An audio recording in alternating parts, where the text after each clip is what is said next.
Today's Metro News television forecast is brought to you by Greer Industries, improving people's lives for more than a century. Meteorologist Joey Ansel here, and got your latest forecast on a Tuesday. Plan for a lot of dry sunshine here through the middle of this week for your forecast ahead. Some warm to hot temps as a strengthening ridge of high pressure dominates our forecast this week. And then as the ridge breaks down, next cold front drops in from the north. Friday night and the weekend, I'll watch for some increasing chances of rain and thunder by then in the long term. In the short term, dry. And some areas of overnight and morning dense fog may affect your morning drives out there too. High of 85, low at 66 in Charleston yesterday. Both of those right around averages. Seasonable norms yesterday. Starting your forecast with the radar and satellite may look like at 1 p.m. Again, pretty quiet out there. Sunny to mostly sunny skies, warm temps, some muggy humidity here and there. And be mindful overnight and tomorrow, some of that River Valley fog developing and then dissipating around midday or slightly before that. Fly Saber forecast, it starts at home. Washington, D.C., 92 today, 100 tomorrow. Some areas, the mid-Atlantic Northeast, watching for record heat potentially again, middle of the week. Elsewhere, New York City, 97 on Wednesday. Tampa, 96 today with a chance of a shower and thunderstorm. From Panhandle to Panhandle, warm to hot temperatures up here to the north. Highs 89 to 93. Wheeling near 92 today, low near 71 tonight. That's 1 degree shy of a daily warm record low for you tonight, so very warm for the lows yet too. To the eastern panhandle, some low to mid 90s up here. Martinsburg near 92 with sunshine, your low near 70 overnight, some low 60s up in the high elevations. For our central area, Spencer, near the Big 9-0, 90 degrees today, low near 68 tonight. To the south, Bluefield, your flood watch is long gone. You're near 83 today. For your 7 days, Morgantown, Charleston, warm to hot through the week. Friday night and through the weekend and early next week, some lower temps in the 80s with those chances of rain. In 1914, the same year the first commercial flight soared and the Panama Canal opened, Greer Industries was born. Herbert and Agnes Greer began in Morgantown, West Virginia, striking the first pick into the limestone formation that would become the backbone of one of the state's great industrial legacies. From the roads we drive on, the buildings we build, and the communities we serve, Greer Industries has been delivering quality for decades. At Greer Industries, we've been improving lives for more than a century.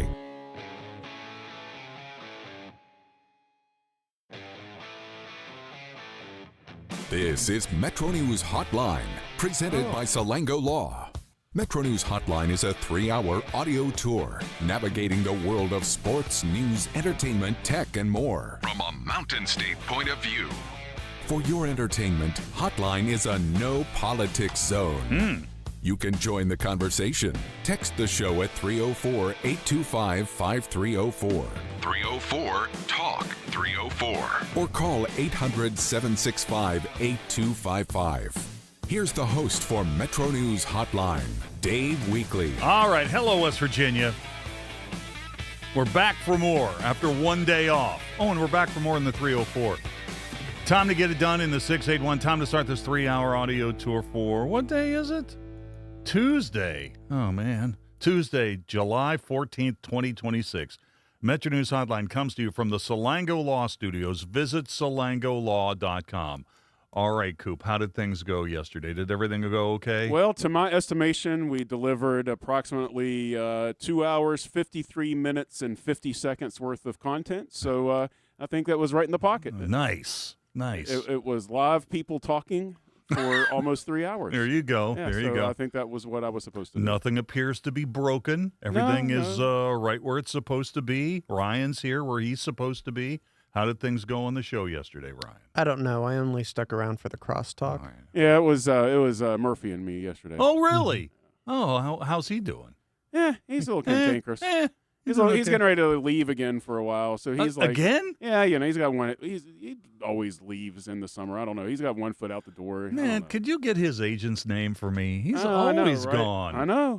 These really. Is he going to Europe again, or? No, I think he's keeping it in the States. Keeping it on the. In the you get 48. these young whippersnappers. They're third or fourth week of vacation for the first time, man, and they got to get going. I opened the door to get a little fresh air on Stephanie. I think she'd been.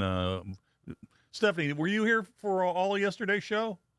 No. Okay, she wasn't. Okay, so I was going to say, man, if she was in right. there, I didn't say a word to her, so sorry. Before we start, I mentioned it just briefly.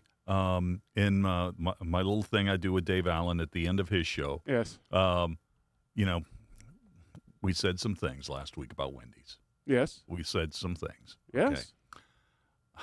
I'm going to take mine back. Oh, did you go and have a good I experience? went yesterday Oh, for man. lunch, and I wasn't planning on it. I was going to go somewhere else. It was too crowded. So I defaulted to Wendy's, and it was excellent. It was excellent. I'll let that stand because I also tried again and did not have that experience. Well, I just wanted to say, the one in Spring Hill, they did me well. Yeah. When was the last time a manager came over to check on you at a fast food place? I mean, unless they're coming out into the line, they're not checking on me. Unless they're coming out into the drive-through line, they're not checking on me. That's true. When was the last time you went to a fast food place and the manager came to check on you to see how you were doing? How was your order? Never, because I'm not causing a disturbance about it. Well, I wasn't causing a disturbance. He was just doing like a quality check. No. Sure I was will a say happy that is customer. that is an old school thing because back in Yes. the day, your manager at the fast food restaurant would do that. That's right. Back when That's people right. ate in more often, you would see somebody go table to table. Hey, is everything okay? You still see it at Chick-fil-A from time to time. True that. That is true. Ryan, were Don't you? say true dad. Was it? Hey. Welcome to the show, fellow kids. At this point, that's like a 50-year-old saying. I think it's Yeah. okay. Next thing you're gonna say is like, It's oh, actually man, age appropriate. You're gonna say, oh, this is groovy. This is groovy. So you were probably going to say the manager was checking on me because perhaps I was in distress. You were probably causing a disturbance. Oh no. Or you look like the type. Sir, I'm gonna have to ask you to leave. You're disturbing the children. This was another thing. I have really cut down on the number of times I go to these places and eat my food in the car because I don't really like the way that food makes my car smell. And I don't know if you've noticed this or not, but a lot of these places, it's almost like exclusively drive-through traffic. There aren't that many people inside the location. There was a sweet spot there sometime or another. It was probably just before COVID. When you could, if you wanted really quick service and go into a fast, you could just go in. Like you could go Right. in, walk up, get your. Even if you were leaving, you could walk Yes. right. I mean, it was like so much faster than waiting through the line. They would ask you. Yeah, exactly. But anymore, that's not the case. I've tried that hack of recent times, and there's like nobody there. Like you go in there, and the person behind the counter inside literally is on fire, usually, and trying to put themselves out. That's right. It's true. It's a Tickets Tuesday. We're coming back after a day off hot with a Tickets Tuesday. We'll do that at 5:33. Categories today are West Virginians and the All-Star Game, Hey, now. which is tonight. West Virginia television stations, which is a new category for us. We want you to listen to the radio, but we do understand that at some times you do have to turn on the TV, right? So those are the two categories, and then of course there's the mystery category. So those are the categories today: West Virginians and the All-Star Game, West Virginia television stations, and the mystery category. Coop, you and I were going back and forth a little bit last night about Netflix coverage of the All-Star Game Home Run Derby. Yes. So, Which they took a format that actually was a better format. I really liked the Home Run Derby last night. I thought that it came off very well. And the entire broadcast was like chihuahuas barking. yeah.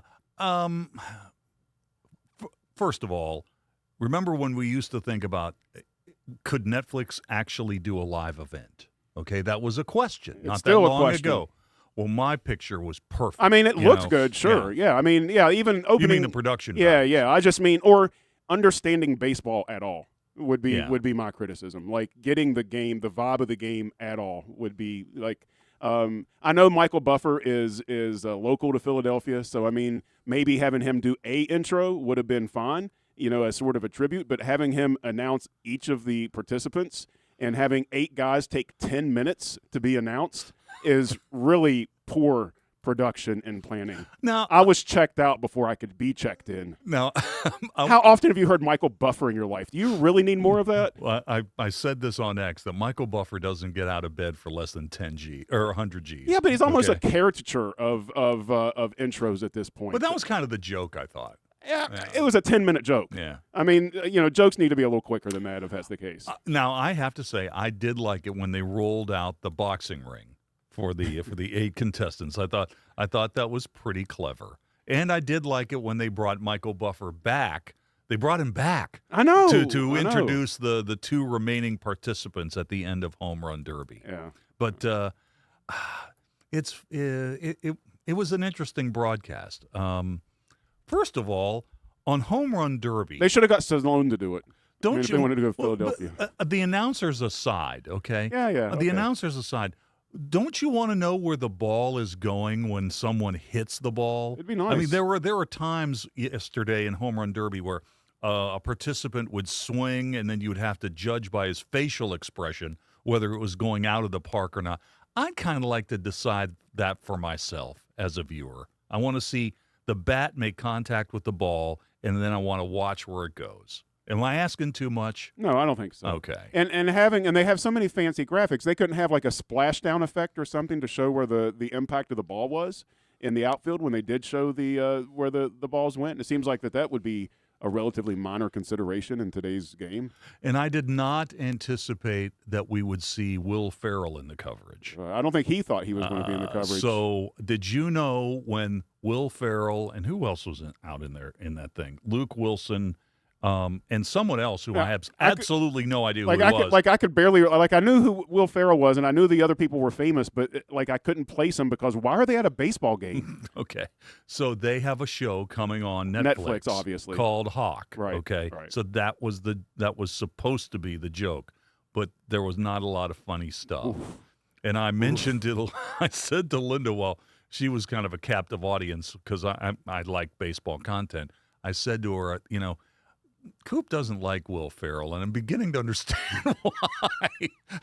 It's just when he's off, man. Yeah. It's like if you're not in on the vibe that he's on, it's just flat. And I've actually, when we first started the show, I absolutely detested the guy, and I don't detest him anymore. He's fine in most things that he does, but that was just one of those cases last night. And to have some empathy for the rich guy. It seems like a situation is like, hey, Will Ferrell, we want to promote you in this new show that you're on, so go out and be Will Ferrell. Just go Will Ferrell it up a little bit. I liked the ties that they had to the city of Philadelphia. I thought that was really, really good, although I did not have on my bingo card that they would be introducing Bobby Abreu. But they ran him out there. And, of course, we saw Ryan Howard. I mean, he used to lose baseballs here at Gomard Ballpark when he was playing in the Sally League. So I was happy to see those I feel guys. like if they went so far to be tortured with the boxing theme to service Michael Buffer, why didn't they do more of a Rocky theme or something? Stallone's on Paramount Plus. Can't cross the streams. So, but that just makes it awkward, right? I mean, I know that Philadelphia is known for its tough city and for boxers and stuff like that, but among the normies, it's known as the city of Rocky. Yeah. Who got a bad rap last night, at least on social media? And first of all, I'm aware of this, that nobody has ever said anything nice about anybody on social media. Yeah, right. Right? Yeah, it never happens. I mean, if you search like Netflix Home Run Derby, you're not going to find anybody who said, wow, I really love that broadcast. It was fantastic. Yeah, I mean, I guess I don't want to be one of those guys, but I mean, it objectively couldn't have been better than average. So, but what I was going to say is that I think Elle Duncan gets kind of a bad rap. I'm not sure what this woman did to people, but there are a lot of people who do not like her. And I don't really get it. I thought she was just fine. I mean, you try to carry Barry Bonds and, and Rizzo and who else was there? Oh, my gosh, man. It was like Chad Express. I don't know. Pujols for an hour. Try to carry those people for an hour in the sun when it's 100 degrees. I think the biggest complaint was that she didn't seem to really know the game all that much. She only did SportsCenter for like 10 years. I know, but it was like she was like lost on the field. Like, I don't know, like there was a few times she was like, that's not a home run. That's a home. Wait a minute, was that a home run? And maybe that's just going back to the same thing that you were talking about, that they just weren't showing those things. Well, she did have one thing. That some of the things that were scripted were a little not so great. She said something early in the first 5 minutes like, people from Philadelphia will never forget this home run derby that occurred in 1999. I'm like, I don't know, man. I know a lot of Philly sports fans, and they never talk about the home run derby from like 25 years ago. Is that fair? So we got the game tonight, and we'll hear some of the clips going on. Oh, Did you guys talk about Conor McGregor yesterday on the show? Well, I mean, This conversation about Conor McGregor has now lasted longer than the actual fight. yeah, it lasted longer than his knees. I didn't bring it up because I knew that I asked Matt and he didn't watch it, and I knew that Ryan didn't have much of an interest in it. So, I figured that I would stand by my point, which was why wasn't anybody watching anyway? And I feel pretty confident about that now. So you think he's gone for good? I don't care. Because I don't think so. I think there's going to be some sort of way they're going to try to monetize him and bring him back. There is nothing I could care about less. There's- Like what are you going to monetize? Like, the guy has done nothing, and by the time he's able to come back, it's going to be a decade. I mean, are we going to have another staged press conference where more Glazers ask him stupid questions where he can roll out the wrestling pop like he's still relevant in some way? I think the answer to that is yes. Yeah, well, I mean, I guess if he's on a free service and you can watch it, then great. But my gosh, what a mess. Well, the problem with having like a big injury like this, especially in pugilist sports, is that the next match you're going to have, regardless of opponent, they're going to aim for the spot that got hurt. So he hurt his knee. The next guy's going to aim for his knee, and then he's going to be out for It's a good thing there's no months. submission holds in MMA that require like knees. In the case of Conor McGregor, that's both legs, right? Yeah. I mean, he broke the other leg like 5 years ago, and now the knee is in his supposedly good Not to leg. be too mean, but for a guy in the last 5 years, have you noticed how his face is like kind of scrunched up and popped Yeah. out? Like, he doesn't look like the same guy anymore. Like, it's just really weird. That's only 5 years. It was funny. Yesterday, somebody was posting a couple of clips from his old fights, and he does look like a totally different. Yeah, person. I mean, just like objectively looking at him, I mean, just looks like a different guy. Today's Bastille Day. Did you know that? The best what day? It's Bastille Day. Like French Bastille, like Yeah. the prison. Oh, Yeah, Bastille. yeah. I thought you said best deal, and I'm like, well, where's the good deals? This is one of the really interesting things. Today's Bastille Day, which is commemorating the storming of the Bastille prison in Paris. It marks the beginning of the French Revolution in 1789. Finally, a good topic. And I'd forgotten this note about Henry Kissinger.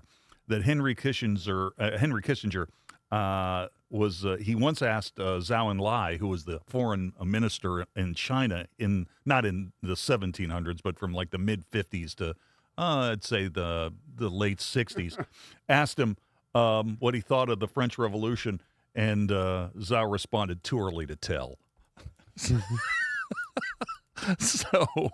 So today is Bastille Day. Did you guys talk about Sam Neill yesterday? Briefly, Sam Neill's passing? Yeah, Matt and I talked about him, and I talked about him quite a bit with Kristen Burt. Oh, yeah, she was a perfect guest. Yeah. Man, what a I didn't realize he was so old. When I think of Sam Neill, first of all, I think of him from The Omen, Right. when he's really young, and then you think about him when he's in Jurassic Park. I didn't realize he was almost 80 years old. Yeah. That's he's been in a lot of movies that I legitimately liked a lot. I mean, even outside of the first Jurassic Park, which is legitimately one of my all-time favorite movies, he was in The Mouth of Madness, which is a really great under the radar horror film, and Event Horizon, which as a sci-fi horror film is maybe top 10. I mean, it's great. It's scary bad. Yeah, it's so good, and he's amazing in it. Yeah. And that was the first thing I thought of when I heard that Sam Neill had died. I was like, oh, man, I sure hope that he's not going to the Event Horizon. Didn't go that way, yeah. I hope that didn't work out. But anyway, what a good actor. Yeah, very good. Was he in Dead Calm, too? Yep. Yeah, That was a he good He was movie. the husband with Nicole Kidman. Yeah, that's right. right. That was a A really Kiwi good, and an Aussie. Right? that was a Worked out. really, really good movie. All right, question of the day. Question of the day. Oh, I think you guys are going to like this question, and I hope our listeners do too. Brownsville, Texas, has topped Allstate's 2026 America's Best Driver Report for the second consecutive year. Drivers in Brownsville, Texas, average collisions once every 15 years. Amongst the 200 cities that were ranked, Boston finished dead last. Drivers in Boston averaged 3.76 years between collisions. So here's the question of the day, and it's sponsored by Salango Law.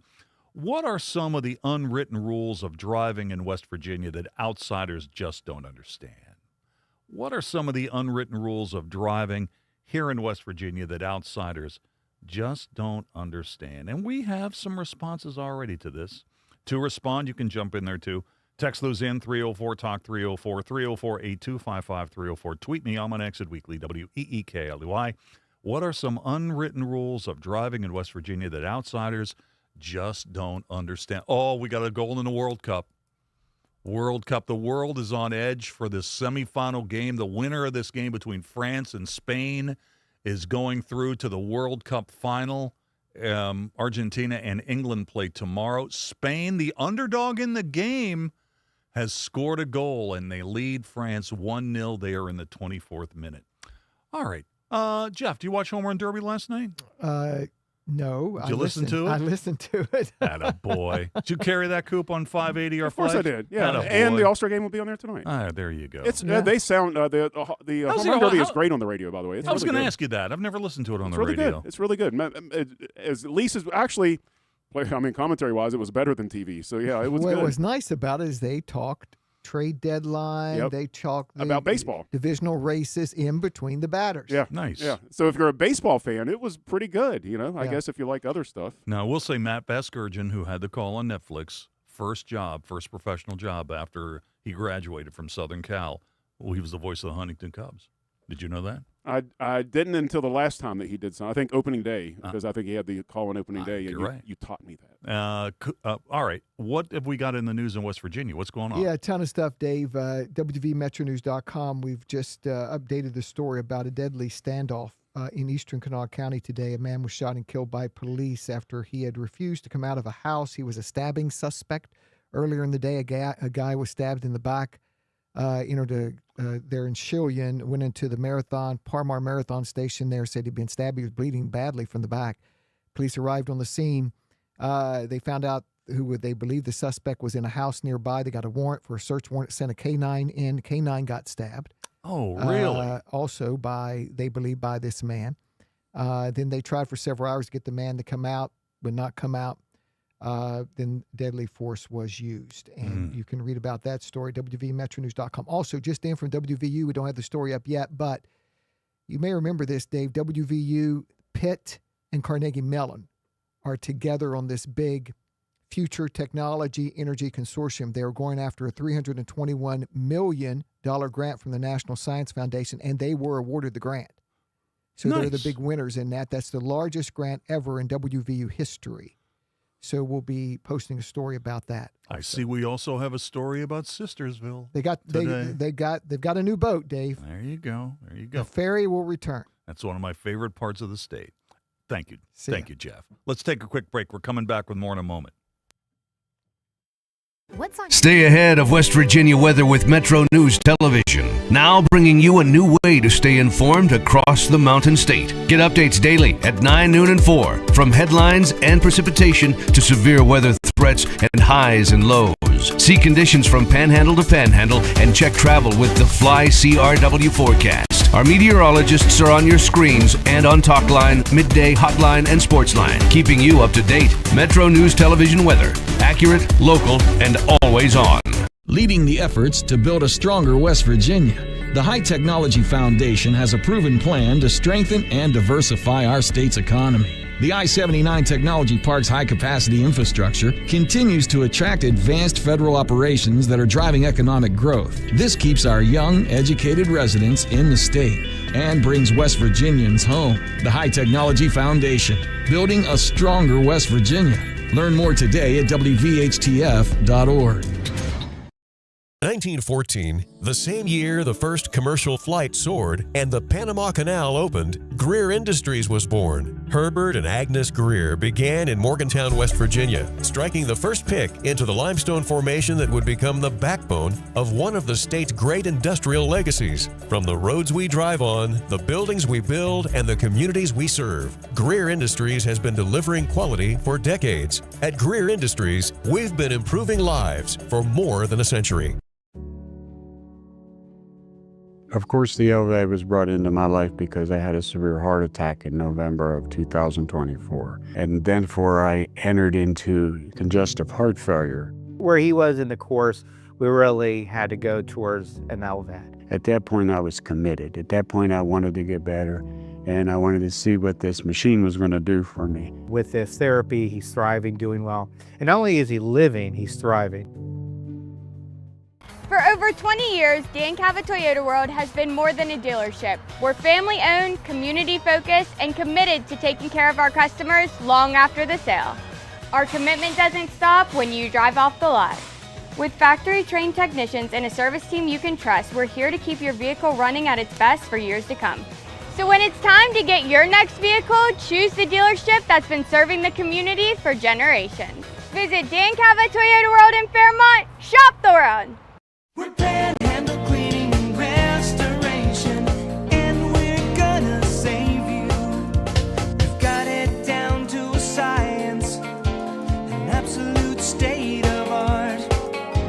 We do it all, restoration, cleaning, and reconstruction. When disaster strikes, just pick up the phone. We're Panhandle Cleaning and Restoration, and we're gonna save you. You own a boat because you love spending time on the water. Choose the outboard that allows you to make the most of it. Honda Marine's legendary reliability, ease of maintenance, and powerful performance keep you going strong. And they're all backed by the peace of mind protection of the industry's best limited warranty. Visit your Honda Marine dealer today and find out why it's more than an engine. It's your time on the water.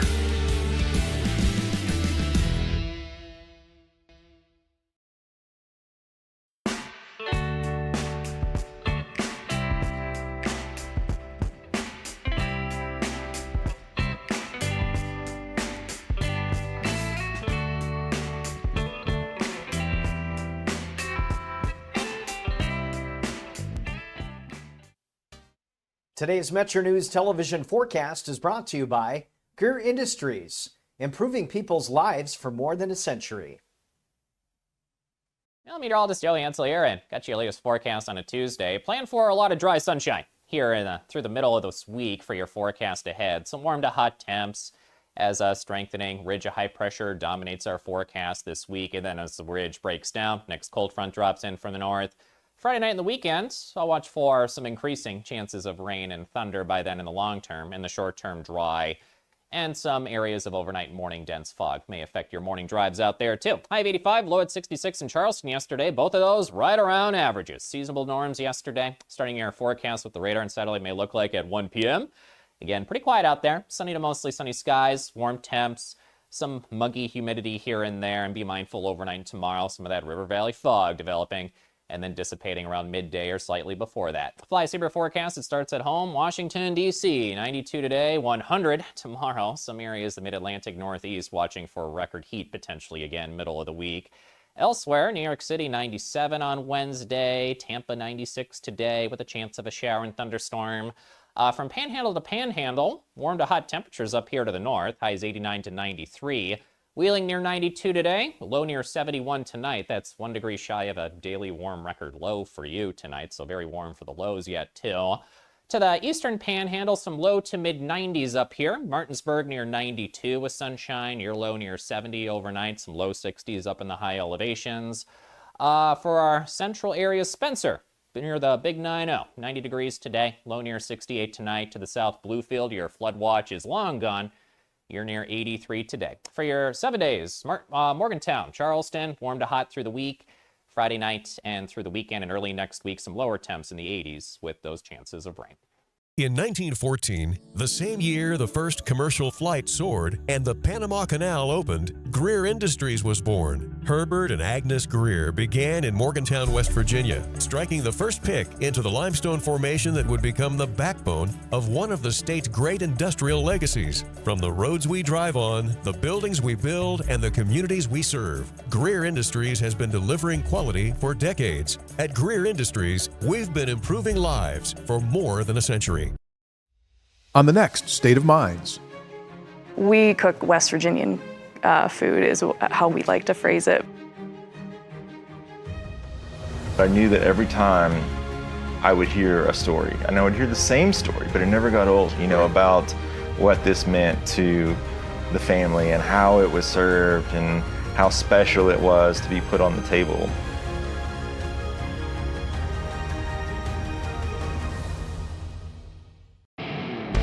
When you hired me, you were 29. You seemed like you were 50 when you were 29. You were running that thing like a 50-year-old man. All right, we got to go get some tape. Come on, get out of there. I think I've sort of always been 50, and I think I'm 50 now. Yeah, me too. That's me too. a great point. Join Tony Caridi, Brad Howe, and Hoppy Kercheval for Three Guys Before the Game. Metro News Television. Available on mobile, Roku, Fire TV, smart TVs, and online at wvmetronewstv.com.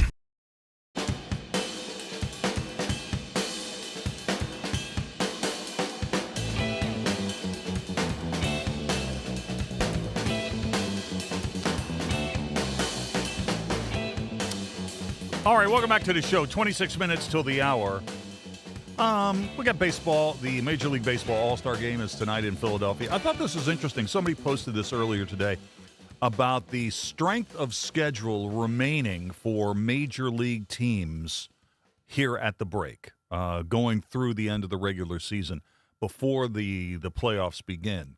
The team with the hardest remaining schedule is the Brewers. The Brewers have the hardest remaining schedule.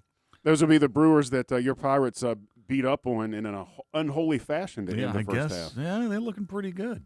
And you know what? This always happens. When your team is hot, it's like, oh, here's the All-Star break. Here's the All-Star break. So the Brewers have the hardest remaining strength of schedule going forward. The easiest schedule remaining is the Guardians. The Guardians. So if you're thinking, what's it going to be like for the Guardians and the White Sox to struggle all the way to the end of the regular season, the Guardians have the 30th easiest schedule. The Chi Sox are the 17th. The Pirates have the 7th toughest schedule. The Reds have the 8th. Oh, that's being in the Central. Was Yeah, that's right. So here you go. I mean, in the Central, the Brewers have the hardest schedule. The Cubs have the 6th. The Pirates have the 7th. The Reds have the 8th. Where is St. Louis? St. Louis is 22nd. Wow. Okay, that's kind of random, right? That is very random. That's random. That's very random. A couple other things about Home Run Derby last night. The salaries that these guys have, is all over the map. So Jordan Walker made $1 million for that unbelievable home run binge he went on late to win that thing. Let's be honest. When Schwarber was done with his round of home runs in the last round, didn't you think he had it? Yeah, of course, of course. But man, like any good Cardinal, you spoil the home team. That's pretty good. So I really liked how Philly fans got so emotionally involved in the thing last night. Oh, yeah, I thought me that too. was It was really great. cool. Yeah, it was great. Really cool. It was great. But think about this: that Walker's salary is $799,000. So he more than doubled his salary last night by winning Home Run Derby. And to do that, he had to continually hit home runs when he knew he only had one ball left, which is really crazy when you think about it. That is. On the flip side, Kyle Schwarber makes $30 million a year.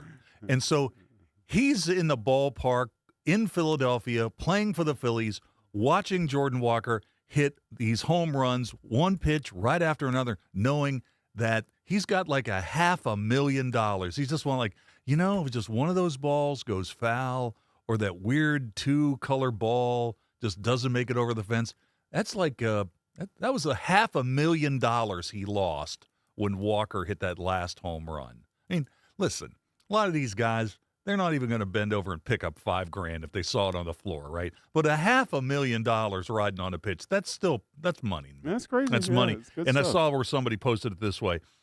Walker's $1 million prize for winning Home Run Derby last night was 125% of his $799,000 salary. He more than doubled his year in one night. Schwarber's $500,000 for finishing second was 1.7% of his $30 million, about 3 days' pay. 3 days' pay. And one guy said it could have been potentially like a rounding error. Yeah. For a guy like Schwarber. That's crazy. That was pretty crazy last night. Man, it's hot. It's hot. Did you get a walk today? Yeah, it was nice and I mean it's hot, but it was kind of breezy and not overly humid. It was nice. I liked it. It was good outside. Coming up on the show, we're going to get into the sound of sports here in just a sec. Top of the hour, we'll talk some Steeler football. We got Steve Whittington from Select Cards and Collectibles coming up in a bit. And there's a couple of big card shows coming up, the national show and a big local show we're going to be talking about. Also talking about All-Star Game memorabilia, what could potentially impact your LeBron James cards when he finally determines which team he's going to sign with. Coop, I kind of left you in charge on that. I really thought that whole thing would be decided before I came back. Well, he's still kind of up in the air. Yeah. What would be the most random team for him to sign with? Most random team? Yeah. Probably the Clippers, maybe. The most random thing. Yeah. I just want chaos. I don't know. If he's going to be around, I want him to go somewhere really weird. Well, I think we know it's either going to be the Cavs, the Heat, the Warriors, or the Sixers. Yeah, right? that's what it seems like. Yeah. Everywhere he's been, he's won a ring. You know what? So when people say stuff like, Jordan's better than LeBron, maybe he is, maybe he's not, I don't know. But that's one thing Bron has over Jordan, that everywhere Bron has gone, a ring has followed. Because remember. How many are those? How many rings? Yeah. 3, 4. How many does Mike have? 6. I mean, yeah, still not as many rings. I'm still looking for those rings with the Wizards. But yeah, right. Okay.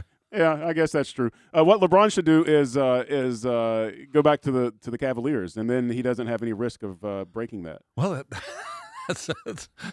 that's true too. I mean, he's also or Miami. I guess he could go either one of those. Here's places. the other thing too. Have you heard about this? That Bron is planning to have like a big documentary.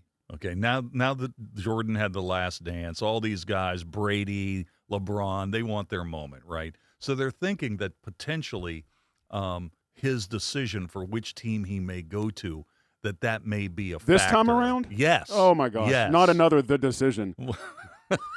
I know, but there's never going to be another Last Dance. I mean, we didn't have anything else to watch. Right, it was in COVID, and not only that, but I have to say, like somebody for LeBron, Mike is Jordan is sort of a closed book. I mean, he's not the most media engaged personality. He hasn't had a bunch of podcasts or talk shows or anything else. True that. He doesn't.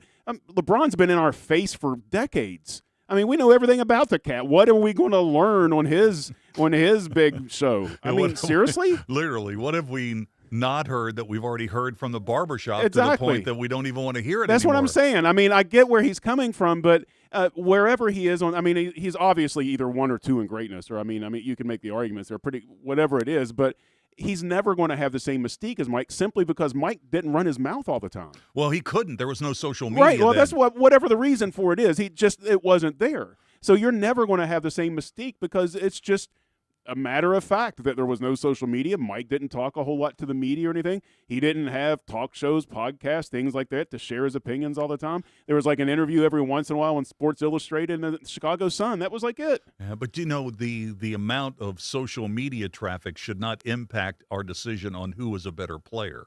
I mean, we have statistical breakdowns and championships and all that, facts and stuff. Well, no, but I was just talking about LeBron wanting to do his documentary. I just mean it's not going to be the same. It can't be the same kind of documentary.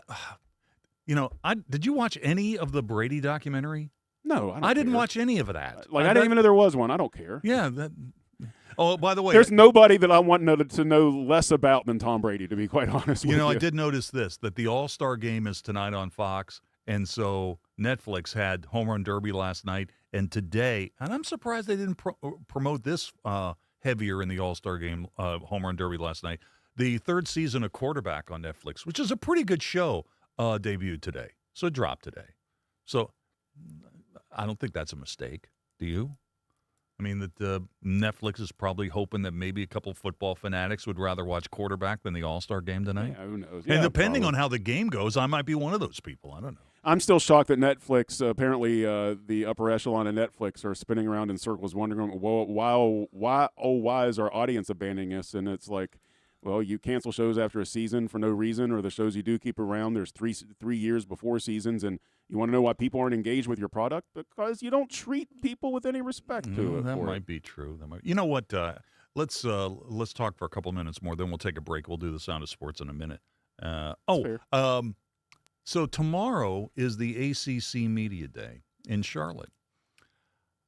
I think there's a couple of really interesting things that are locally interesting in that regard. Because, like it or not, Coop, there are Virginia Tech fans who are listening to our show in southern West Virginia. All right? So, James Franklin, we're going to play a clip from him after the next commercial break. Also, West Virginia's playing Virginia this year, Right. And I don't know if you noticed, if you watched the games, but the Mountaineers kind of struggled last year. Meanwhile, Virginia had a really good season, and they have a lot of people back. WVU is retooling their offensive line. Virginia's offensive line is coming back, full stop. So my question to you is there a rivalry between West Virginia and UVA? Do our fans consider UVA a rival? I don't think so. I think, Why not? And the reason I say that, they don't play enough, I don't think.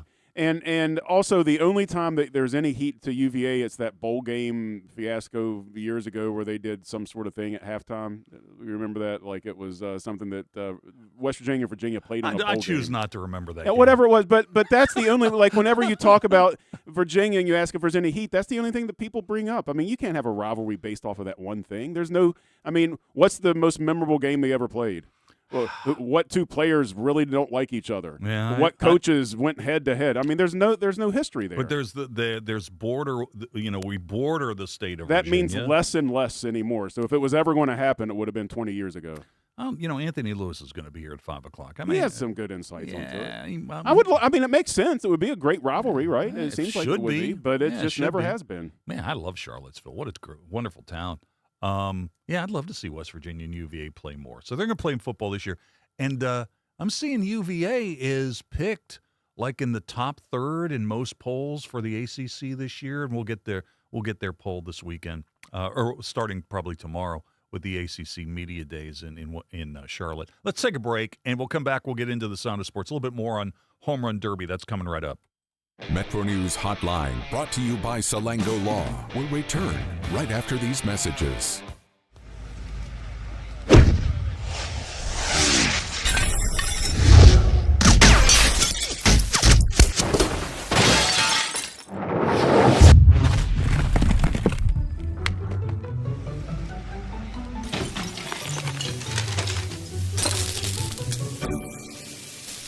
I'm Sean Kovich, Mountaineer Golf Coach.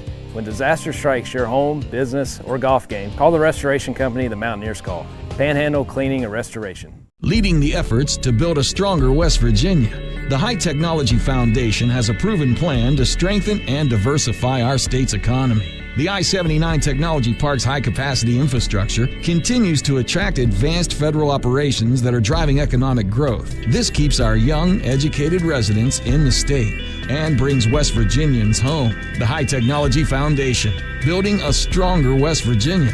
Learn more today at WVHTF.org.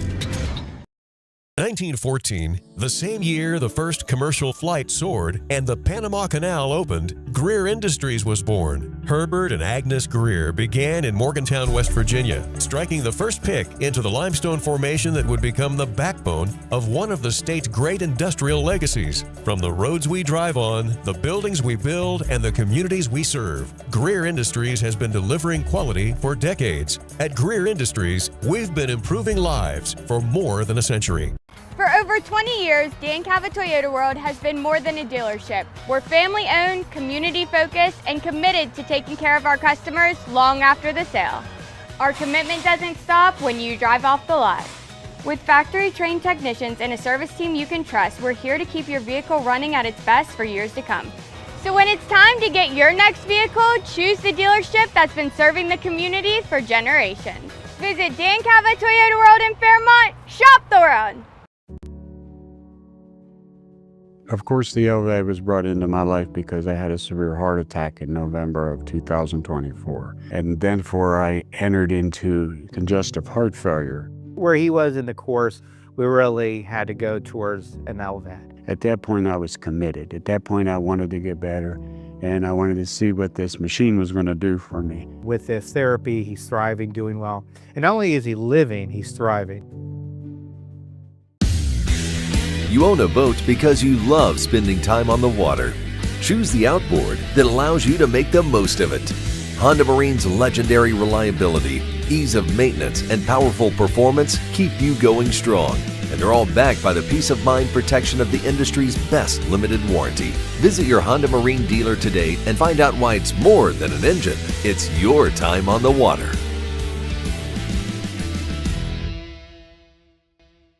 If it matters in West Virginia, it's being talked about here. I always said I was going to move to a mountain in Tucker County, but probably going to put a data center on it, so I got to find a new plan. Join Dave Wilson and TJ Meadows for Talkline on Metro News Television. Sportsline on Metro News Television. I was sitting with a guy last night, and he said, all right, I'm going to go put $1,000 on it.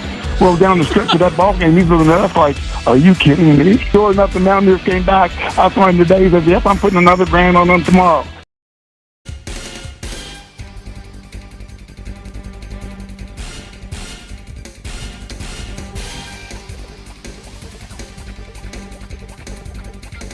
All right, welcome back. Let's jump into the sound of sports, shall we? The All-Star Game is tonight in Philadelphia. The bank was sold out last night for the Home Run Derby, and the stage was set for the Phillies' Kyle Schwarber to win it.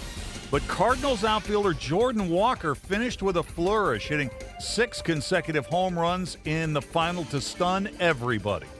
Not afraid. Wow. Is that enough? Jordan Walker wins it! Sundown! Come on, baby! Yeah! Come on! That was a home run. Walker is the first player in Cardinals history to win the Home Run Derby. He hit 12 home runs in the final to Schwarber's 11 and won it with a 407-foot blast to left to win the $1 million first prize. Here's Jordan Walker on winning last night's Home Run Derby. I can't even describe how it means to win it.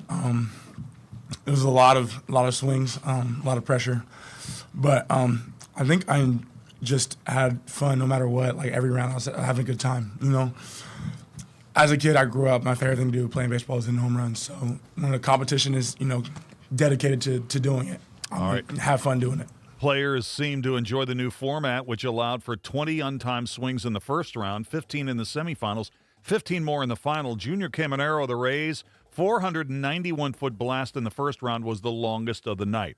Now that Home Run Derby is over, the big show, the All-Star Game, is tonight. Here's Braxton Ashcraft on repping the Pirates at the All-Star Game tonight in Philadelphia. Just trying to do my best to represent myself, Paul, and every other guy in that clubhouse and that wear a P on their chest, represent us the best way that I know how, and bring attention to Pittsburgh, Pennsylvania, and hopefully this is an opportunity where we can fill seats in PNC Park and fill seats in PNC Park in October. Ashcraft is expected to pitch at some point tonight. Paul Skeens is also there for the Pirates but will not pitch. Now, some of the game's biggest names aren't there, while others, like the Reds' Chase Burns, opted out due to injury concerns. But National League manager Dave Roberts says it's still a big honor to be named to an All-Star team.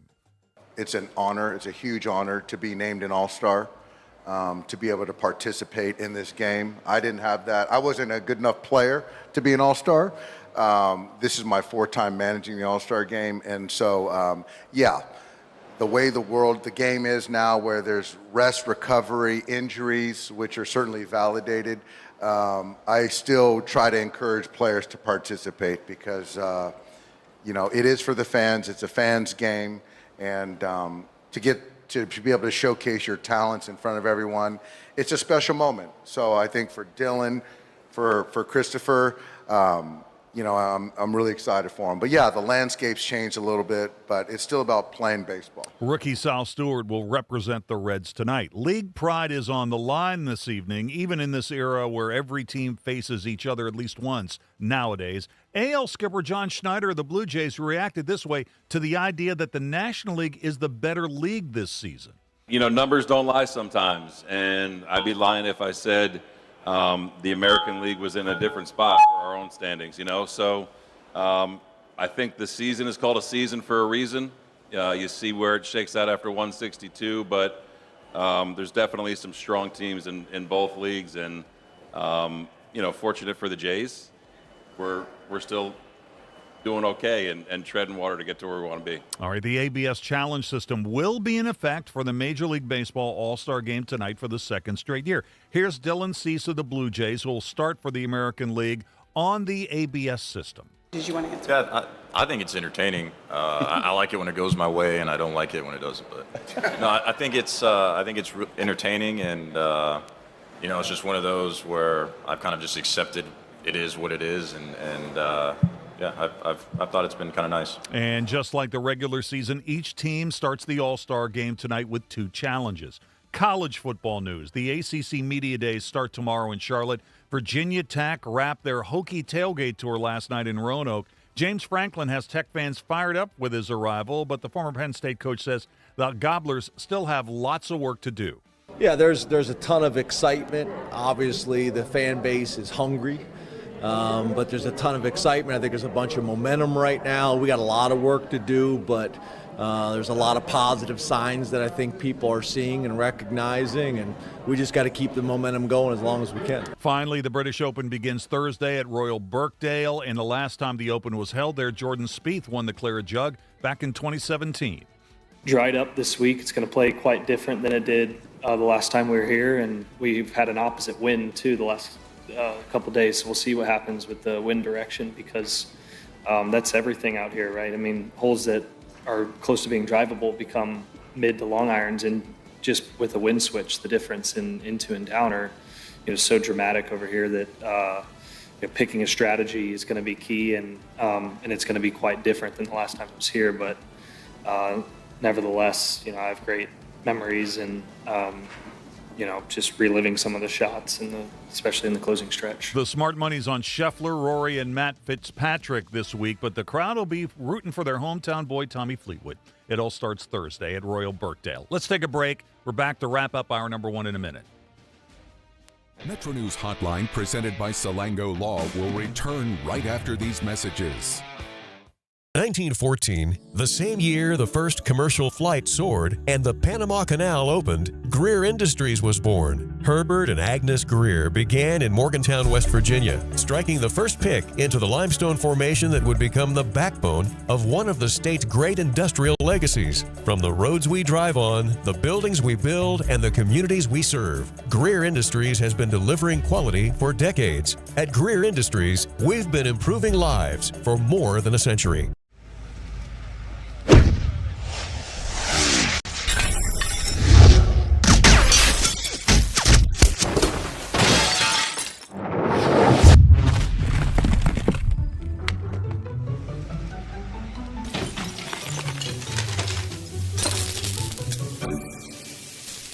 I'm Sean Kovich, Mountaineer Golf Coach. When disaster strikes your home, business, or golf game, call the restoration company the Mountaineers call. Panhandle Cleaning and Restoration. Of course, the LA was brought into my life because I had a severe heart attack in November of 2024. And then I entered into congestive heart failure. Where he was in the course, we really had to go towards an LVAD. At that point, I was committed. At that point, I wanted to get better, and I wanted to see what this machine was going to do for me. With this therapy, he's thriving, doing well. And not only is he living, he's thriving. For over 20 years, Dan Cava Toyota World has been more than a dealership. We're family-owned, community-focused, and committed to taking care of our customers long after the sale. Our commitment doesn't stop when you drive off the lot. With factory-trained technicians and a service team you can trust, we're here to keep your vehicle running at its best for years to come. So when it's time to get your next vehicle, choose the dealership that's been serving the community for generations. Visit Dan Cava Toyota World in Fairmont. Shop the world. Leading the efforts to build a stronger West Virginia, the High Technology Foundation has a proven plan to strengthen and diversify our state's economy. The I-79 Technology Park's high-capacity infrastructure continues to attract advanced federal operations that are driving economic growth. This keeps our young, educated residents in the state and brings West Virginians home. The High Technology Foundation, building a stronger West Virginia. Learn more today at WVHTF.org. You own a boat because you love spending time on the water. Choose the outboard that allows you to make the most of it. Honda Marine's legendary reliability, ease of maintenance, and powerful performance keep you going strong. And they're all backed by the peace of mind protection of the industry's best limited warranty. Visit your Honda Marine dealer today and find out why it's more than an engine. It's your time on the water.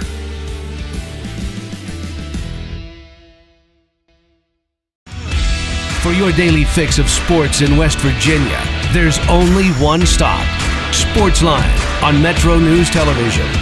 Available on mobile, Roku, Fire TV, smart TVs, and online at WVMetroNewsTV.com. Join Kyle Wiggs, Coach Hunter, and Brett Howe weeknights for Sportsline on Metro News Television.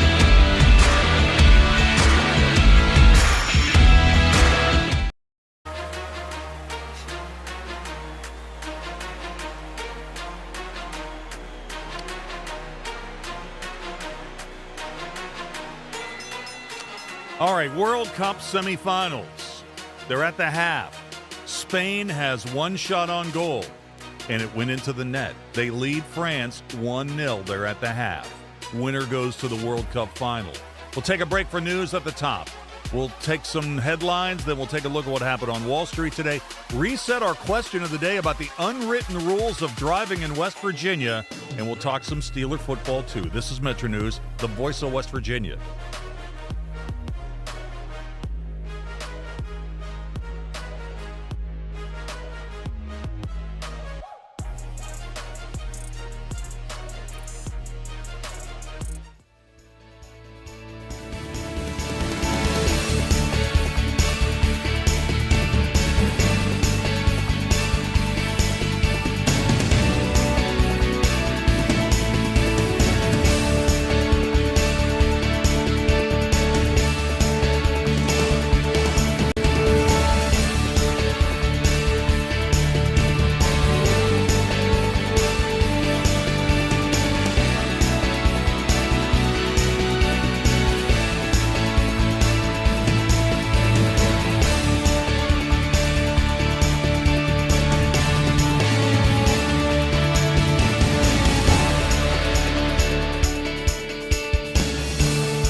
Today's Metro News television forecast is brought to you by Lou Wendell Marine Sales.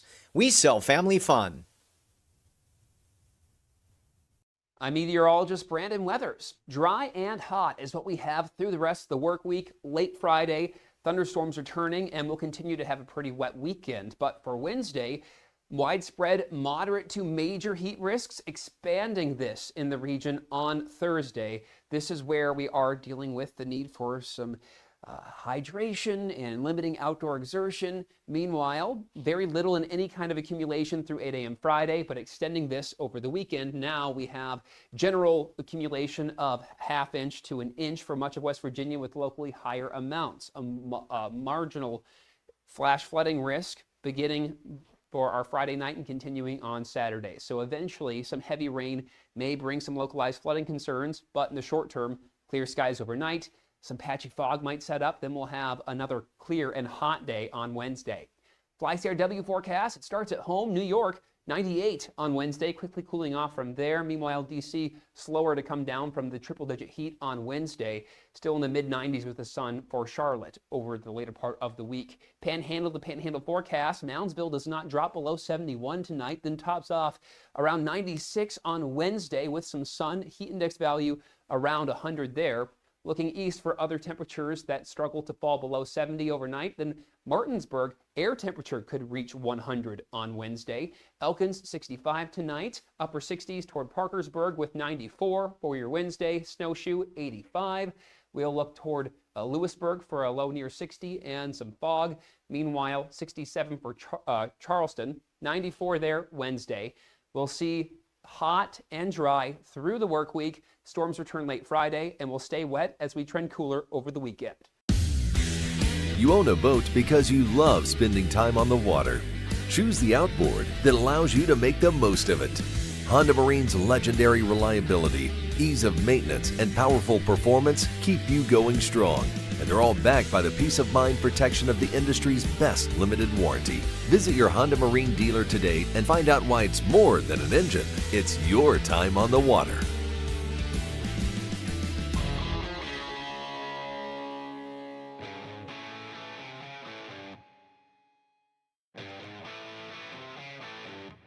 This is Metro News Hotline, presented by Salango Law. Metro News Hotline is a 3-hour audio tour navigating the world of sports, news, entertainment, tech, and more from a Mountain State point of view.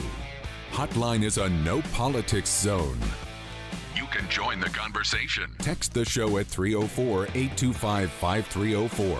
304-TALK-304. Here's the host for Metro News Hotline, Dave Weekley. All right, welcome back to the show. Hour number 2, how do you do? Metro News Hotline, keeping you company here in West Virginia every weekday afternoon from 3:06 right up until 6 o'clock. Hey, wherever you're listening to the show today, inside the state of West Virginia or beyond the borders, just trying to get a read on what's going on back home, we hope you're having a good day. We hope you're having a good one. We're doing okay here in Charleston at our flagship 580 WCHS, 1111 Virginia Street East. Salute. 1 block down from Charleston Catholic High School. It is a burner here, though. 88 degrees currently into the big town. We got a lot of stuff to get into in the next couple of hours. We will be joined. It's Tuesday at the top of the 4 o'clock hour. Forgive me if I forget which day it is. I was off yesterday. A rare day off, but back at it today. Tuesday, top of the 4 o'clock hour. That always means Dave Bryan from Steeler Depot. And one of the things I'm going to ask him about, put this in the category of keeping your friends close and your enemies closer. Have you been following this top 100 player reveal at NFL.com? I have. And so they revealed players in the 60s today, and player number 69 is Lamar Jackson of the Ravens. Are you trying to tell me there are 68 players in the NFL currently that are better than the 2-time MVP of the league? I don't think so. I want to get Dave Bryan's take on that. So we'll talk about that. And we got a lot of Steeler topics too. So we'll do that in a minute. We'll have and we'll reset our question of the day. We will take a look at what happened on Wall Street today. We got our entertainment report coming up in about 15 minutes. 4:33, Steve Whittington from Select Cards and Collectibles will join us. We love to have those guys on about twice a month to talk about your sports collectibles, what they're worth, What should you buy? What should you sell? How much you should insure your stuff? The peripherals. There's a lot of layers when you peel back that onion. So send me a text if you got any questions for Steve. And there's a lot of stuff to talk about today, especially with the All-Star game, the LeBron James situation, the World Cup semifinals going on right now. Spain leads France 1-0 in the 47th minute. We'll keep you updated on that. 5 o'clock hour, Anthony Lewis will be here, so we'll get some Mountaineer-specific topics going. At the top of the 5, we'll play in or out at 5:25, 5:33. Oh, it's a Tickets Tuesday. Coop, have we decided what Reds tickets we're going to give away today? We figured that out yet? I sent it to you. Did you? Which Yeah. ones? It's August 2nd. It's Sunday, 1:40 first pitch against the Pirates. Really? Yeah, Really? yeah. Oh, can I win? Sure. Okay. Yeah, absolutely. All right. I figure that that's another cross listener game. There you go. I think the last ones we gave away were to the Indians or the Guardians game. Oh, to the O's, yeah, right? Yeah. We did O's, we did Guardians, and now we'll do the Pirates. All right. So that pretty much gets the cross section of our listening audience. If the Nats come into town before the end of the season, we'll get them too. So what time's that game? Is it 1:40? 1:40. Yep. 1:40. That's a good prize. That is a really good prize. Sunday, August the 2nd, Pirates and Reds tickets at Great American Ballpark. All right, the topics today are, since we got the All-Star game tonight, West Virginians and the All-Star game. West Virginia television stations. That is a topic today. And we've got the mystery category as well. So we'll do that. That'll be at 5:33. And we'll open up the phone lines after in or out at 5:25 to get you access to those tickets. All right, let's go ahead and get started. Here's what happened in the financial markets today. We're green across the board. Not a lot of huge gains. The Dow was up, but less than 10 points.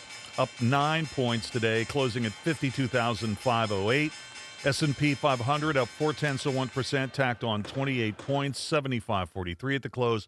NASDAQ was the big percentage winner, I guess, up 0.9%, gained 233 points, 26,107 at the close. In the amongst West Virginia stocks that were big percentage gainers or losers today, we're in a relatively tight trading range. Had a couple of outliers. Google was up 2%, gained $7.14, $359.65 at the close. DuPont was up 1.2%, gained $1.59, $134.25 at the end of today's session.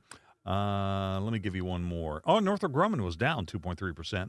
Lost $12.36, $529.46 at the close. Many of the big money center banks reported this morning, Goldman, J.P. Morgan, BOA, and they all did pretty well. And all of those, the big money center stocks, bank stocks are up.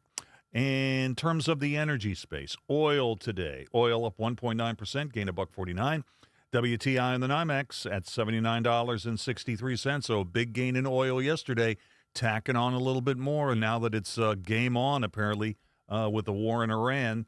As far as the nat gas is concerned, up 1% today. Well, at the moment, it's still trading up 3 cents, $2.93 per unit. And in the crypto today, well, am I having a little problem with the crypto?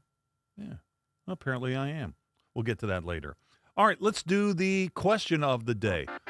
Question of the day, Brownsville, Texas tops all states' America's Best Drivers report for the second straight year. Drivers in Brownsville, Texas average 15 years between collisions. Of the 200 cities listed, Boston finished dead last. Drivers in Boston, on average, go less than 4 years between fender benders. Imagine. So here's the hotline question of the day, and it is sponsored by Salango Law. What are some unwritten rules of driving in West Virginia that outsiders just don't understand? What are some unwritten rules of driving in West Virginia that outsiders just don't understand? And we got a ton of response to this. Here's Anthony in Clarksburg. Hey, Dave, if you're driving 20 and a 25 in any given neighborhood, there will be someone standing near the road screaming at you to slow down. You are so right about that. So right. Matthew on X. Dave, if you're going from Charleston to Huntington on I-64 or back, people just camp in the left-hand lane. Just get used to it. Let's see. Jody on X. Dave, they just don't know the strategy behind avoiding the potholes. It's the West Virginia version of speed bumps, and it's a whole lot more effective. We got a lot of responses to this, as you might imagine. And you can jump in there, too. The text line here is 304-TALK, 304-304-8255-304. I'm on X. I'm always watching that stuff at Weekly, WEEKLEY. All right, let's talk some Steeler football.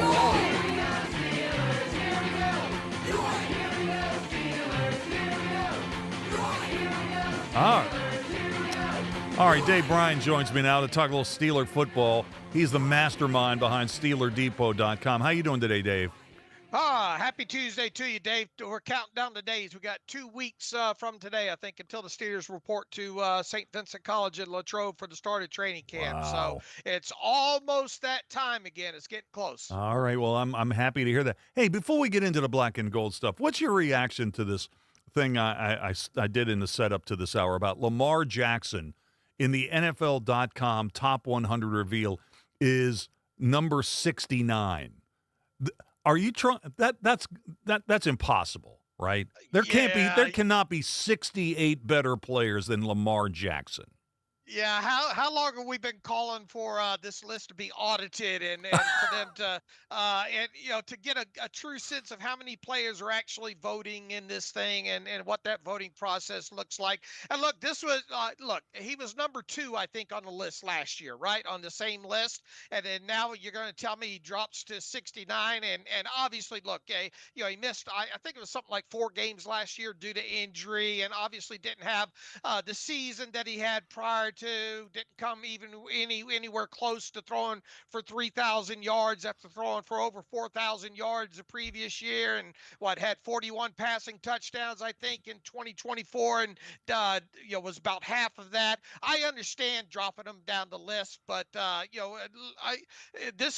Ravens team was still, even as bad as they were last year, they were a missed field goal away from winning the AFC North and being in the playoffs. So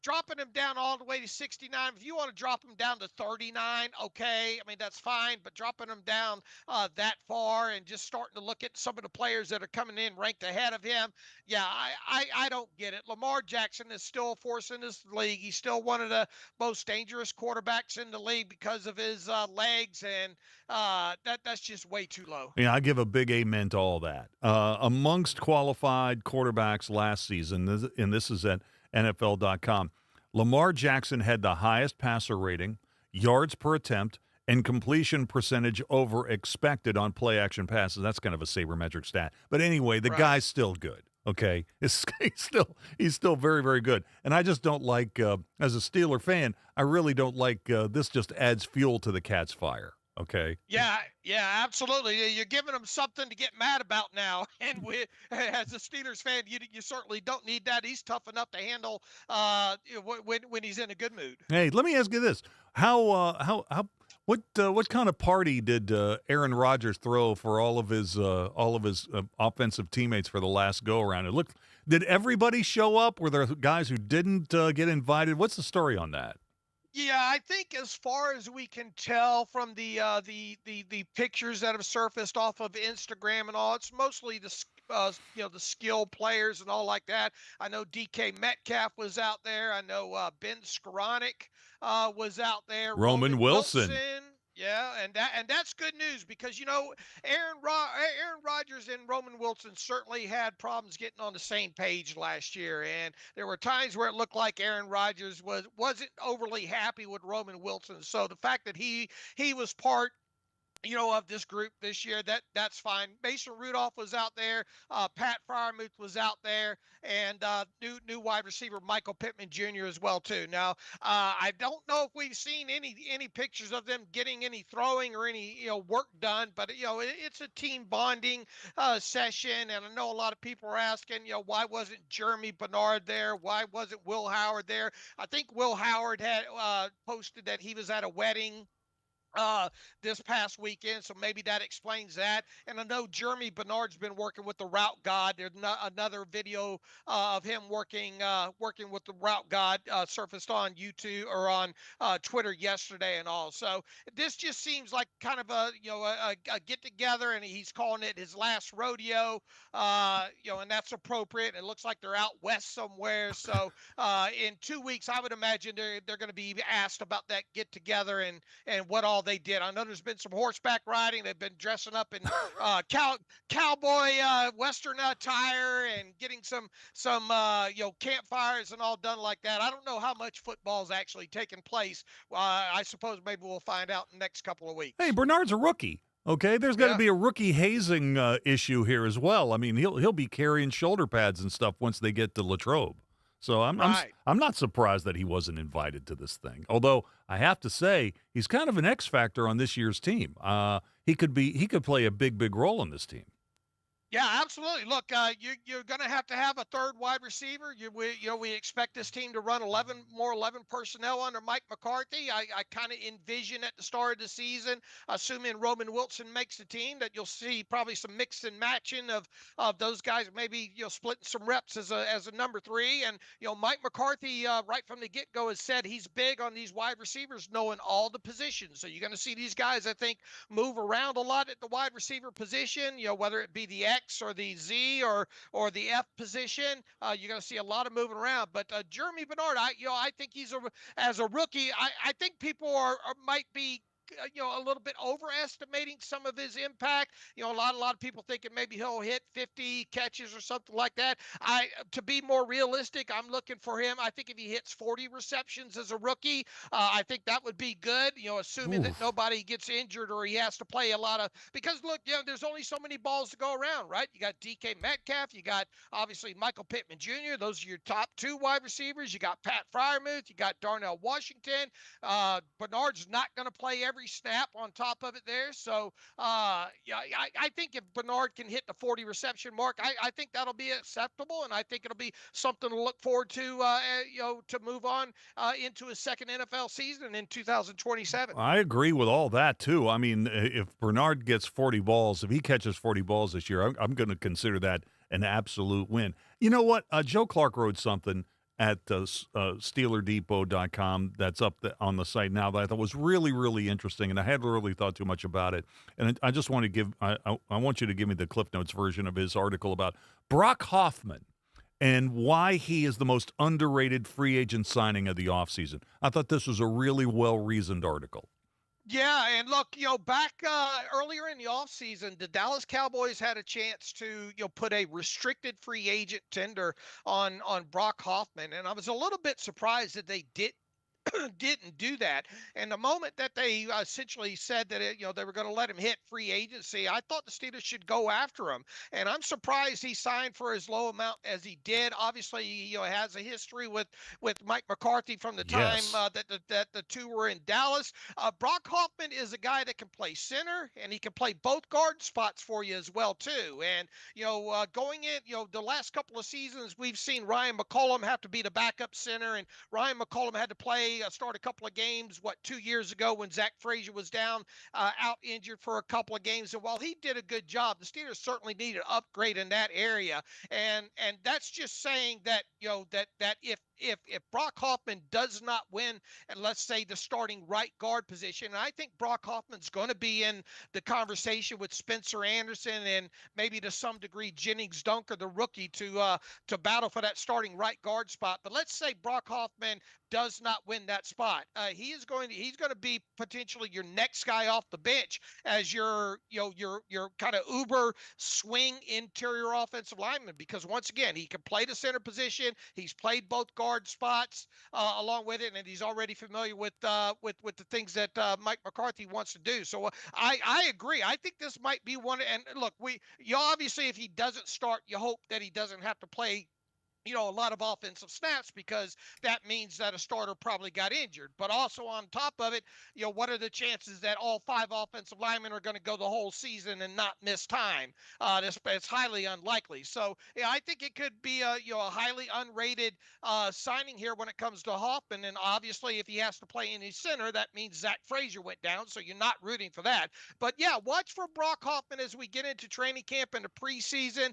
More, specifically when we get into training camp, how will he be given the opportunity to play both guard spots, and how does he look as the backup center? Because this could be, but the way injuries go and all like that, it could end up being a big signing for the Steelers. So I like it. I like it too. I didn't have to pay very much for him. You mentioned his relationship with McCarthy, and that's a story to be following once camp begins. Dave, got to leave it there. Thanks for jumping on with us today. We'll talk more Steeler football next Tuesday at the top of the 4 o'clock hour. Have a great week.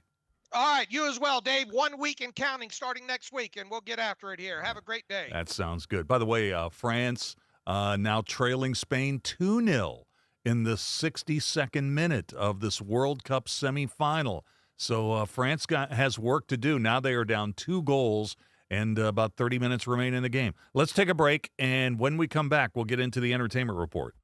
Ready to make this boating season unforgettable? Head to Lou Wendell Marine Sales, family owned and operated for over 40 years and West Virginia's largest Avalon pontoon dealer. Lou and his sons are boating experts from sales to service to repairs. And right now, their lot is packed with incredible inventory and some of the best deals of the season. Whether it's weekends on the lake or sunset cruises with the family, Lou Wendell Marine Sales has your perfect boat waiting. Because they don't just sell boats, they sell family fun. Visit LouWendellMarineSales.com today. Hi, I'm Brady Stutler, a project manager at Civil Environmental Consultants. I craved growth beyond small firms. That's when I found CEC. CEC's small firm culture with big firm opportunities is unique. Here at CEC, I expanded from a designer to a project manager, working on large projects within my hometown. With retirement benefits like employee-owned stocks, CEC secures my family's future. At CEC, we engineer progress in the great state of West Virginia. Find out what CEC can do for you. Visit cecinc.com.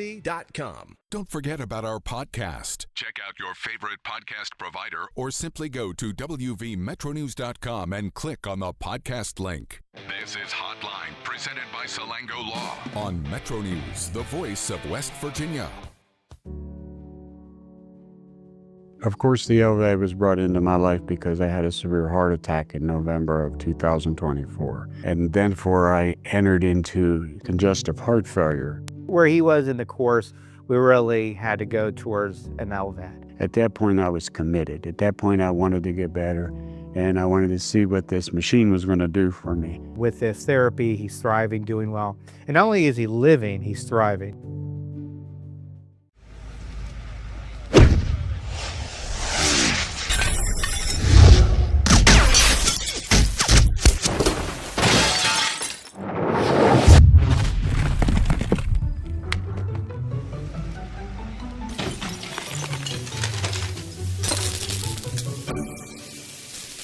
I'm Sean Kovich, Mountaineer Golf Coach. When disaster strikes your home, business, or golf game, call the restoration company the Mountaineers call. Panhandle Cleaning and Restoration. 1914, the same year the first commercial flight soared and the Panama Canal opened, Greer Industries was born. Herbert and Agnes Greer began in Morgantown, West Virginia, striking the first pick into the limestone formation that would become the backbone of one of the state's great industrial legacies. From the roads we drive on, the buildings we build, and the communities we serve, Greer Industries has been delivering quality for decades. At Greer Industries, we've been improving lives for more than a century. For over 20 years, Dan Cava Toyota World has been more than a dealership. We're family-owned, community-focused, and committed to taking care of our customers long after the sale. Our commitment doesn't stop when you drive off the lot. With factory-trained technicians and a service team you can trust, we're here to keep your vehicle running at its best for years to come. So when it's time to get your next vehicle, choose the dealership that's been serving the community for generations. Visit Dan Cava Toyota World in Fairmont. Shop the world. You own a boat because you love spending time on the water. Choose the outboard that allows you to make the most of it. Honda Marine's legendary reliability, ease of maintenance, and powerful performance keep you going strong.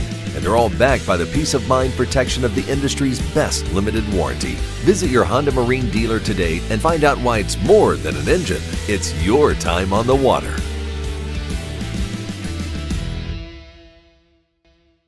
Leading the efforts to build a stronger West Virginia, the High Technology Foundation has a proven plan to strengthen and diversify our state's economy. The I-79 Technology Park's high-capacity infrastructure continues to attract advanced federal operations that are driving economic growth. This keeps our young, educated residents in the state and brings West Virginians home. The High Technology Foundation, building a stronger West Virginia. Learn more today at WVHTF.org. If it matters in West Virginia, it's being talked about here. I always said I was going to move to a mountain in Tucker County, but probably going to put a data center on it, so I got to find a new plan. Join Dave Wilson and TJ Meadows for Talkline on Metro News Television. Sportsline on Metro News Television. I was sitting with a guy last night, and he said, all right, I'm going to go put $1,000 on it.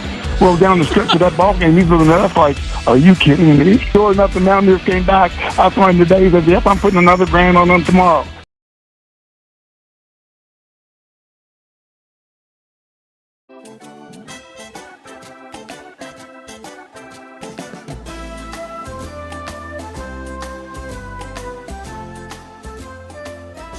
Big weekend for soccer/football. You guys watching the World Cup?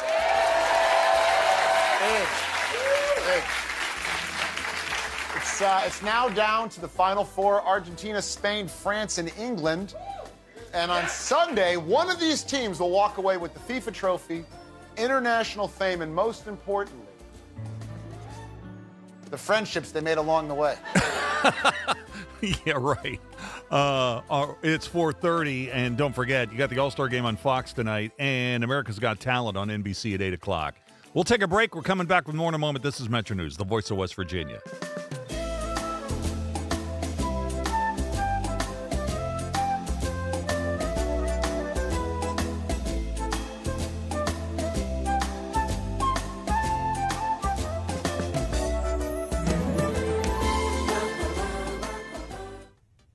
Today's Metro News television forecast is brought to you by Lou Wendell Marine Sales. We sell family fun.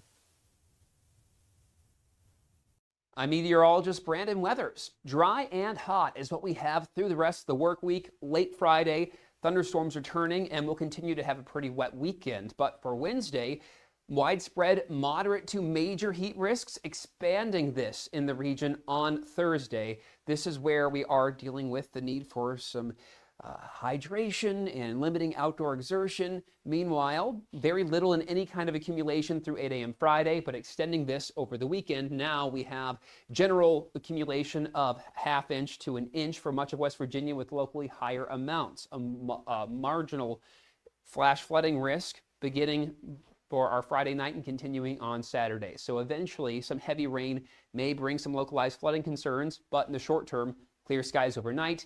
Some patchy fog might set up, then we'll have another clear and hot day on Wednesday. FlyCRW forecast, it starts at home, New York, 98 on Wednesday, quickly cooling off from there. Meanwhile, D.C. slower to come down from the triple-digit heat on Wednesday, still in the mid-90s with the sun for Charlotte over the later part of the week. Panhandle to Panhandle forecast, Moundsville does not drop below 71 tonight, then tops off around 96 on Wednesday with some sun, heat index value around 100 there.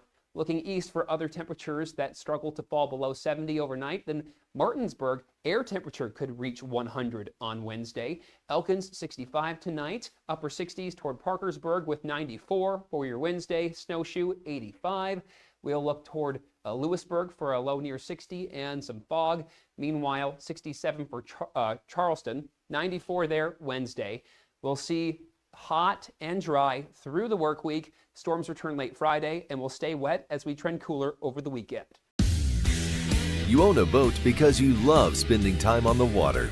Choose the outboard that allows you to make the most of it.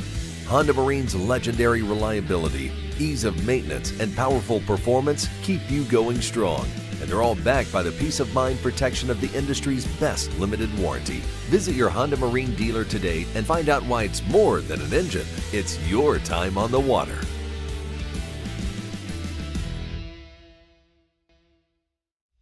on the next State of Minds. We cook West Virginian food is how we like to phrase it. I knew that every time I would hear a story, and I would hear the same story, but it never got old, about what this meant to the family and how it was served and how special it was to be put on the table.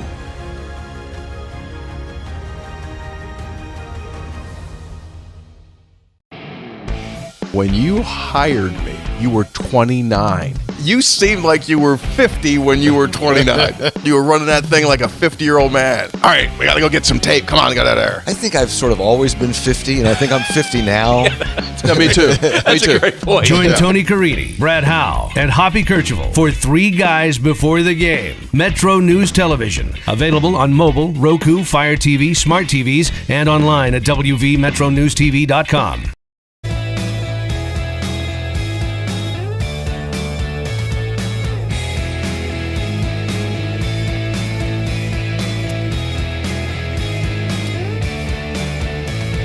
All right, welcome back. Metro News Hotline till 6 o'clock. Thanks for tuning in. I really do appreciate it. All right, Steve Whittington from Select Cards and Collectibles will be here in just a sec. Man, I got a lot of stuff to talk to him about. With the All-Star game tonight, the World Cup semifinals going on right now. Fanatics Fest is this weekend in New York. The National Convention is in 2 weeks in Chicago. What about LeBron? We got a lot of stuff to get into, so we'll do that in just a minute. And we'll take your questions, too. If you got a question about your sports collectibles, send those in via text, 304-TALK 304, 304-8255-304. That'll be coming up in just a second. And don't forget, we're now an hour away from Tickets Tuesday. Categories today, West Virginians and the All-Star Game, West Virginia television stations, the mystery category today. And today's winner is going to get tickets to go see the Pirates play the Reds at Great American Ballpark. That will be Sunday, August the 2nd. It's a 1:40 start at Great American Ballpark. So get in there. We encourage you to take part in that. The telephone number is a little different. We'll open up the phone lines right after in or out. A little bit more on that in just a moment. Question of the day. Question of the day, it's sponsored by Salango Law.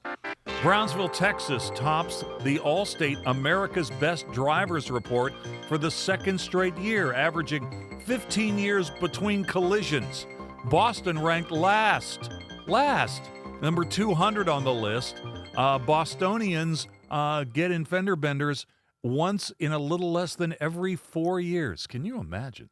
So anyway, the question is, what are some unwritten rules of driving in West Virginia that outsiders just don't understand?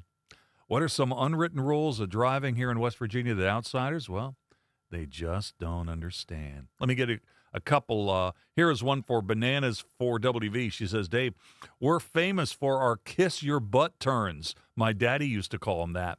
Those really deep and sharp turns around hills and mountains. Out-of-state people break all the way through. Natives go in, hit the middle, and then accelerate out. Some don't even brake on the smaller ones. Nice. Here's Andy Smith. He says, Dave, be ready for other drivers to pause normal rules for driving to be courteous to you. While a very nice gesture, sometimes it can be irritating. I call it overly polite.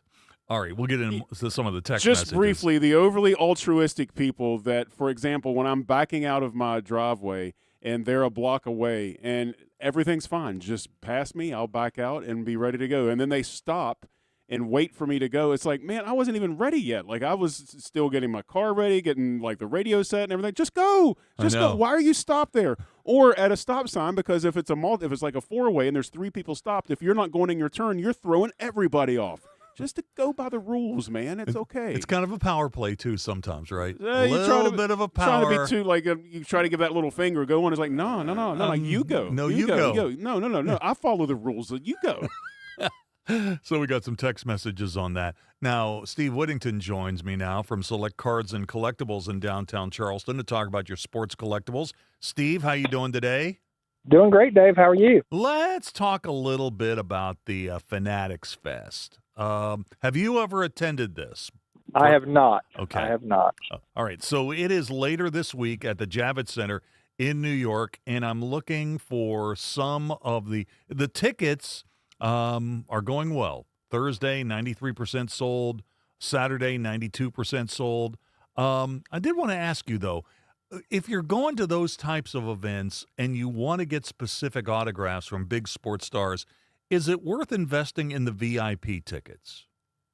For something like that, probably. Maybe not so much at the Nationals, but Fanatics Fest is only started 2 or 3 years ago, and it was started by Michael Rubin, obviously.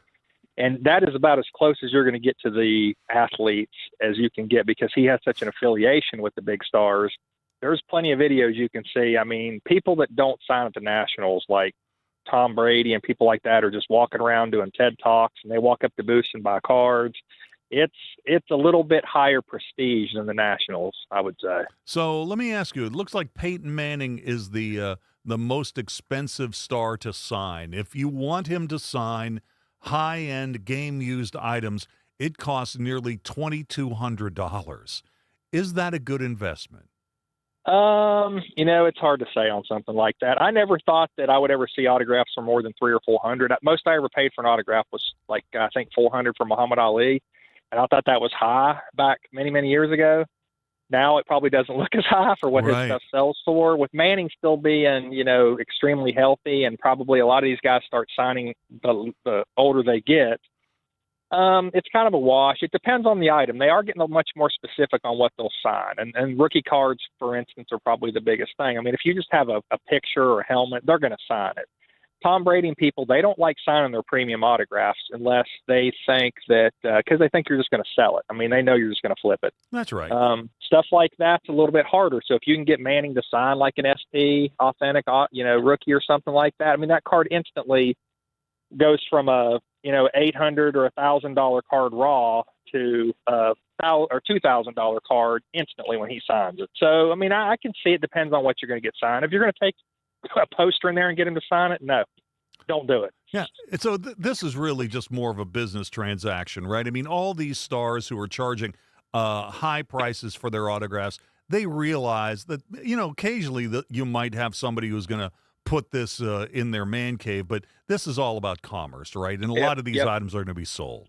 Yeah, it's a business transaction. That's the perfect way to put it. That's absolutely what it is. Because, I mean, think about it. Someone who's going to stand in line for what Tom Brady's going to charge for autographs, they're not getting something to just – I mean, maybe a small percentage are putting in their man cave, but most of these guys, that thing's going straight to the internet for sale. So Peyton Manning is going for $2,200, Reggie Jackson $1,600, Joe Montana $1,600, Eli Manning almost $1,100, Dan Marino, John Elway $750. Who sets these prices? Do you know? Those prices are high, so those are probably, I'm going to assume those are more of a VIP type of a transaction where you're going to get a photo and things, because some of those guys have signed at the Nationals, like Montana. His autograph typically runs $300 to $500 at the Nationals, and he's going to sign an item for you, but you're not going to be able to interact with him. That's the Fanatics Fest was always about athlete interaction, so it's probably something where the lines are going to be smaller because someone's not going to pay that kind of money, and you're going to get to just walk up, probably get a photo with Montana, talk to him for 5 seconds. He's going to sign something for you, and you're going to get out of the line and go to the next guy. So obviously, in New York, the big one of the big topics will be the Knicks, and the Knicks are going to do a lot of stuff. And I'm seeing that Jalen Brunson is going to sign photo opportunities for $935. Now, what that entails is you'll get a picture with Jalen Brunson, and he'll sign it for you. Is that what you get for $900? Yep, that's absolutely right. All right. Well, but that only has value to you, right? I mean, the person who does that, you can't really sell that item. I mean, and that's kind of like autographs in general. I mean, if I've got an autograph of somebody who signed something to me, that autograph isn't that special. It's right. Too specific. Right. Those are like super premium items. I mean, those are super fans. Someone only going to go get Jalen Brunson personal autograph and picture. It's a super fan. But I think the whole point of Fanatics Fest and when it came about with Rubin is to get you closer to the athletes, because typically, and I hate to keep going back to people like Brady and Montana, but that's just the names that pop in my head. It could be Brunson, it could be Wemby, or any of those people. You're not going to get an opportunity. Wemby's not going to go to the Nationals and sign. It's never going to happen, at least not in the next 20 years. So it's your opportunity when they do get Wemby, like maybe next year, to go up and actually talk to Wemby. Now, you're going to pay $1,000 to do it, but there are people that are willing to pay that kind of money to go to be able to do it. So let me ask you about LeBron. LeBron's going to be at this event 2 days. So what moves the market for LeBron? I mean, any of the four, for example, I mean, Cleveland, the Warriors, the Heat, the Sixers, if he decides to go with any of those teams, does his value go up, or is it essentially set at this point? I think it's set unless he goes to a team that becomes an instant contender. And I don't know. I mean, I'm not as big of maybe person that thinks LeBron is going to change a contender, because I think he's a phenomenal athlete, but at his age, I think he's somewhat of a role player sometimes now. But I think if he goes to Golden State, it's going to boom him a little bit, and it's going to bring Curry stuff up. If he goes back to Cleveland, I think it'll be the same thing, because it's the hometown. There's tons of memorabilia, jerseys, things that have already been out there with him on it from his earlier years. Most of these other teams, I think it either hurts his market or it just stays the same. But he's been hot lately. I'm not really sure. He's been down the last 2 or 3 years, but right now his market is hot for some odd reason, maybe because speculation. All right, and we're talking with Steve Whittington from Select Cards and Collectibles here in Charleston. One more question about LeBron. Hypothetical. Say LeBron retired tomorrow. If you're a Bron collector, does the value of his stuff increase or decrease? Increase. So if you're a LeBron collector, you're hoping that he retires soon, right? Yes. I mean, there's 2 or 3 minor hits. When a guy retires, hit. When he goes to the Hall of Fame, there's a hit. And then there's a slow increase, 5 or 10% a year until maybe his death 30, 40, 50 years from now, and then there's another increase. That's the 3 usually peaks of a person's market. All right, so enough about that. Let's talk about the National Sports Collectors Convention. That'll be just outside Chicago, July 29th to August 2nd. Now, you've been to this, and you've sold stuff at it before. Are you going again?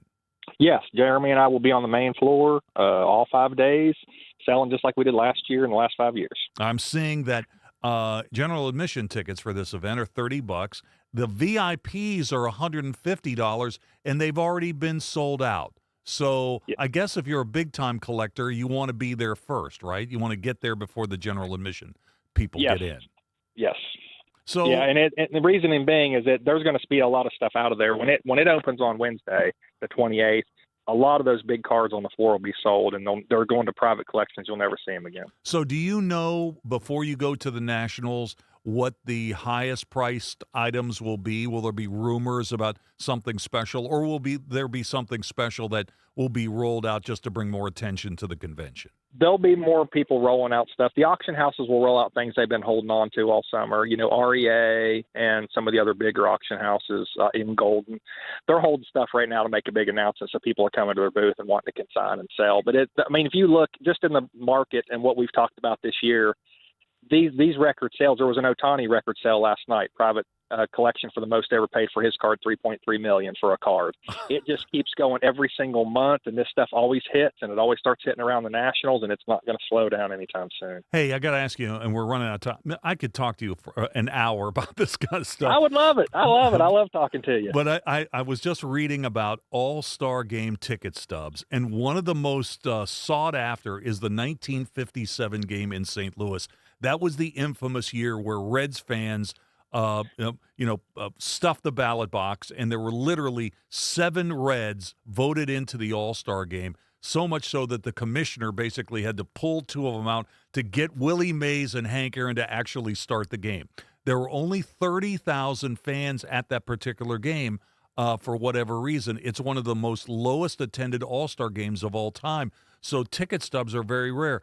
If you are going to an All-Star game, can you even still get a hard copy ticket? Yes, there's ways to do it. They do like box office tickets, and I actually have some box office tickets from LeBron's actual first win in the NBA because I went to that game.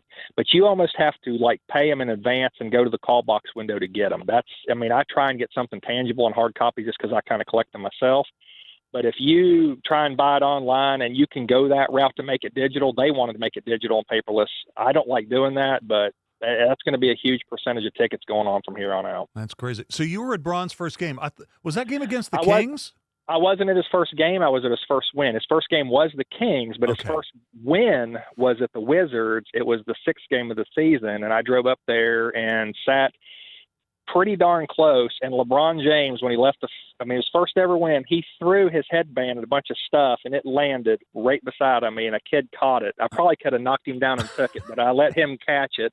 But I kept the program, all the swag they give you, and I kept my ticket and got it graded, and it's the highest graded box office sale ticket for his first win ever. I got it in my personal collection. That's a really good story. Hey, Steve, got to leave it there. Thanks for jumping on with us, man. Good stuff. I'll talk to you next month. You guys have a great, man. I'll talk to you guys later. All right, Steve Whittington, Select Cards and Collectibles, downtown Charleston. We'll take a break, and we'll come back and open up the On the Stain file in a minute. Metro News Hotline, presented by Salango Law, will return right after these messages.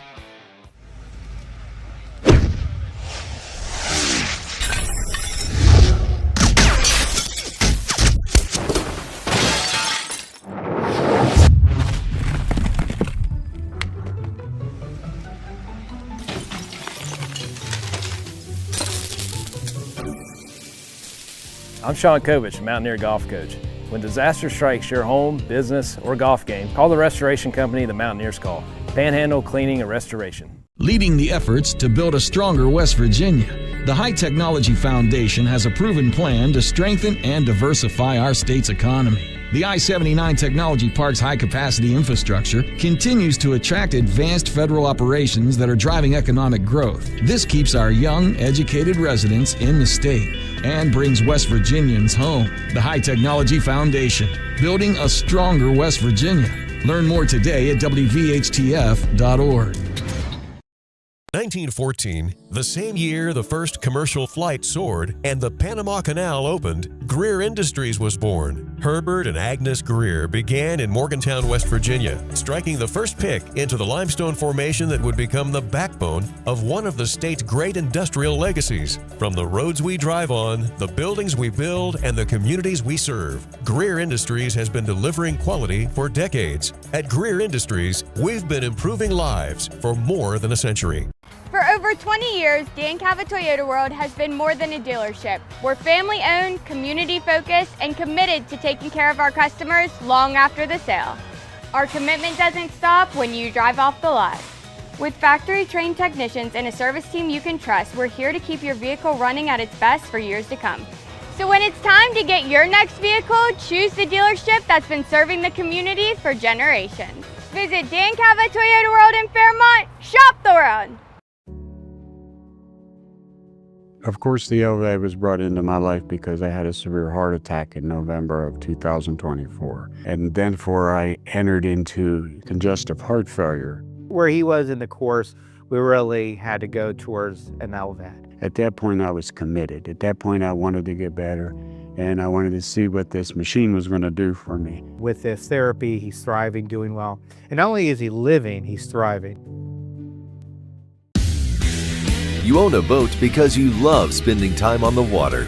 Choose the outboard that allows you to make the most of it. Honda Marine's legendary reliability, ease of maintenance, and powerful performance keep you going strong. And they're all backed by the peace of mind protection of the industry's best limited warranty. Visit your Honda Marine dealer today and find out why it's more than an engine. It's your time on the water.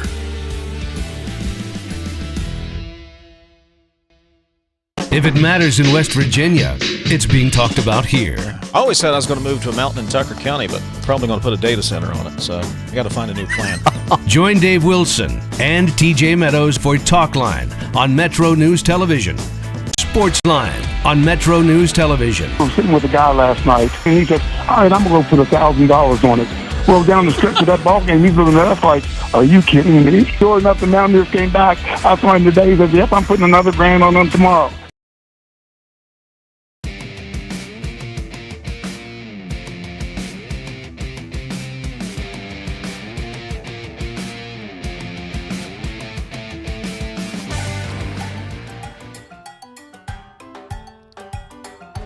All right, time to open up the On This Date file. We'll start with the birthdays, the sports birthdays, and we got some good ones today.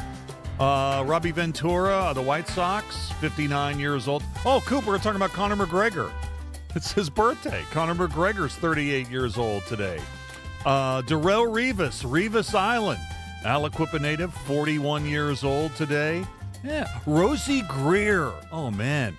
NFL player with the Rams, actor. He's a minister. Rosie Greer is 94 years old today. Entertainers today having birthdays. Jane Lynch is 66. Oh, here you go. Matthew Fox, Party of Five, Lost. He played Red Dawson in the movie We Are Marshall. Matthew Fox is 60 years old today.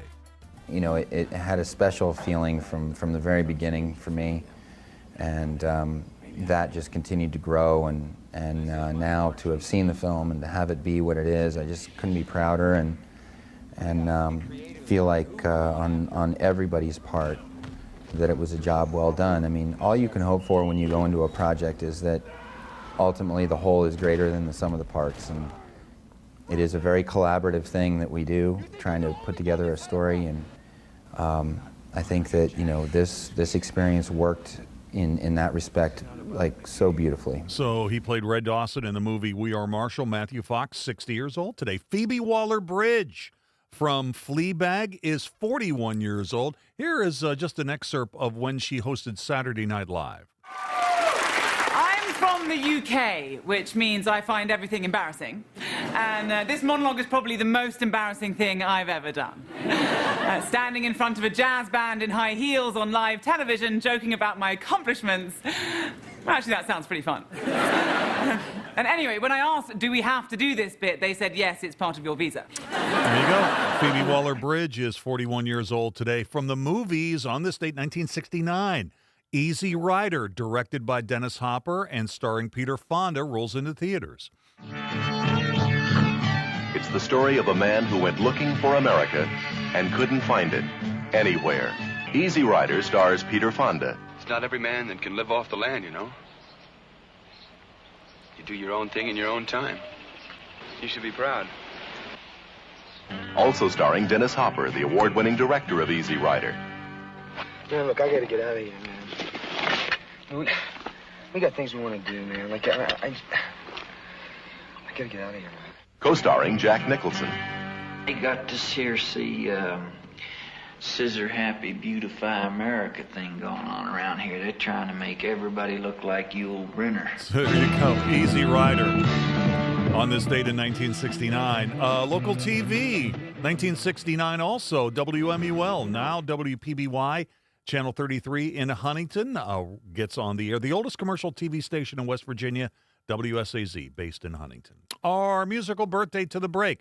Ray Herndon from McBride and the Ride is 66 today. The 5 things to know at 5 o'clock in sports are coming up next. Treats me with respect. My dog thinks I'm Elvis in his eyes. I am the king. I think he'd crawl to Memphis if he thought I called his name. This is Hotline, presented by Salango Law on Metro News, the voice of West Virginia. Leading the efforts to build a stronger West Virginia, the High Technology Foundation has a proven plan to strengthen and diversify our state's economy. The I-79 Technology Park's high-capacity infrastructure continues to attract advanced federal operations that are driving economic growth. This keeps our young, educated residents in the state and brings West Virginians home. The High Technology Foundation, building a stronger West Virginia. Learn more today at WVHTF.org. For over 20 years, Dan Cava Toyota World has been more than a dealership. We're family-owned, community-focused, and committed to taking care of our customers long after the sale. Our commitment doesn't stop when you drive off the lot. With factory-trained technicians and a service team you can trust, we're here to keep your vehicle running at its best for years to come. So when it's time to get your next vehicle, choose the dealership that's been serving the community for generations. Visit Dan Cava Toyota World in Fairmont. Shop the world. We're Panhandle Cleaning and Restoration, and we're gonna save you. We've got it down to a science, an absolute state of art. We do it all, restoration, cleaning, and reconstruction. When disaster strikes, just pick up the phone. We're Panhandle Cleaning and Restoration, and we're gonna save you. You own a boat because you love spending time on the water. Choose the outboard that allows you to make the most of it. Honda Marine's legendary reliability, ease of maintenance, and powerful performance keep you going strong. And they're all backed by the peace of mind protection of the industry's best limited warranty. Visit your Honda Marine dealer today and find out why it's more than an engine. It's your time on the water.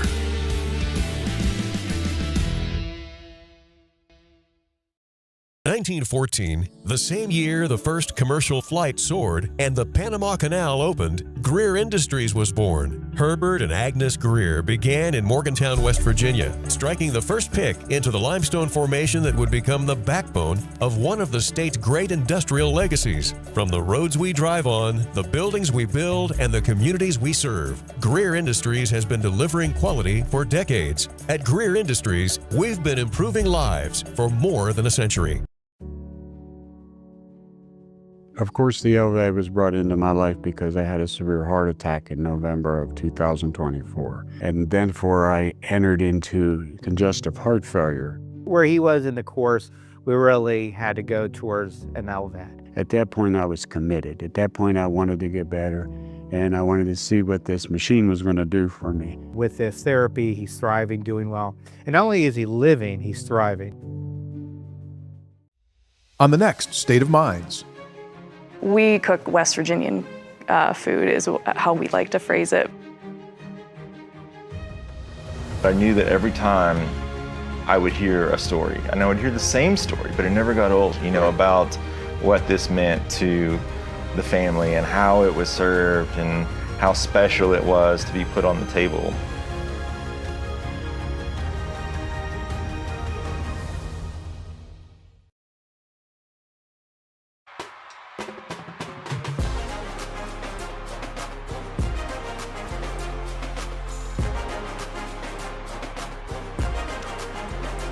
Sports headlines at 5 o'clock. The Major League Baseball All-Star Game is tonight in Philadelphia.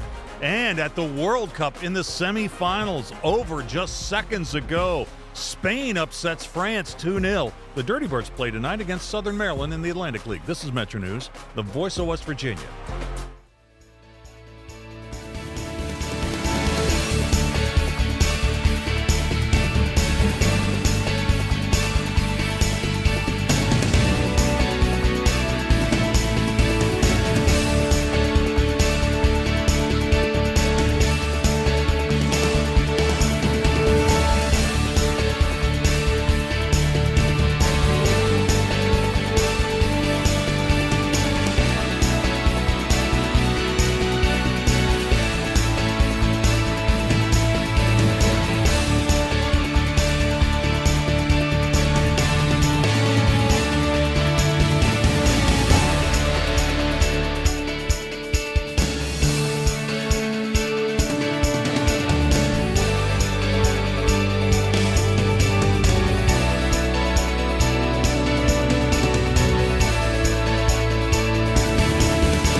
Today's Metro News television forecast is brought to you by Lou Wendell Marine Sales.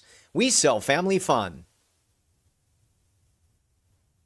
I'm meteorologist Brandon Weathers. Dry and hot is what we have through the rest of the work week. Late Friday, thunderstorms are turning, and we'll continue to have a pretty wet weekend. But for Wednesday, widespread moderate to major heat risks, expanding this in the region on Thursday. This is where we are dealing with the need for some hydration and limiting outdoor exertion. Meanwhile, very little in any kind of accumulation through 8 a.m. Friday, but extending this over the weekend. Now we have general accumulation of ½ inch to an inch for much of West Virginia with locally higher amounts. A marginal flash flooding risk beginning for our Friday night and continuing on Saturday. So eventually some heavy rain may bring some localized flooding concerns, but in the short term, clear skies overnight. Some patchy fog might set up, then we'll have another clear and hot day on Wednesday. FlyCRW forecast, it starts at home, New York, 98 on Wednesday, quickly cooling off from there. Meanwhile, D.C. slower to come down from the triple-digit heat on Wednesday, still in the mid-90s with the sun for Charlotte over the later part of the week. Panhandle to Panhandle forecast, Moundsville does not drop below 71 tonight, then tops off around 96 on Wednesday with some sun, heat index value around 100 there. Looking east for other temperatures that struggle to fall below 70 overnight, then Martinsburg, air temperature could reach 100 on Wednesday. Elkins, 65 tonight. Upper 60s toward Parkersburg with 94 for your Wednesday. Snowshoe, 85. We'll look toward Lewisburg for a low near 60 and some fog. Meanwhile, 67 for Charleston, 94 there Wednesday. We'll see hot and dry through the work week. Storms return late Friday and will stay wet as we trend cooler over the weekend. You own a boat because you love spending time on the water. Choose the outboard that allows you to make the most of it. Honda Marine's legendary reliability, ease of maintenance, and powerful performance keep you going strong. And they're all backed by the peace of mind protection of the industry's best limited warranty. Visit your Honda Marine dealer today and find out why it's more than an engine. It's your time on the water.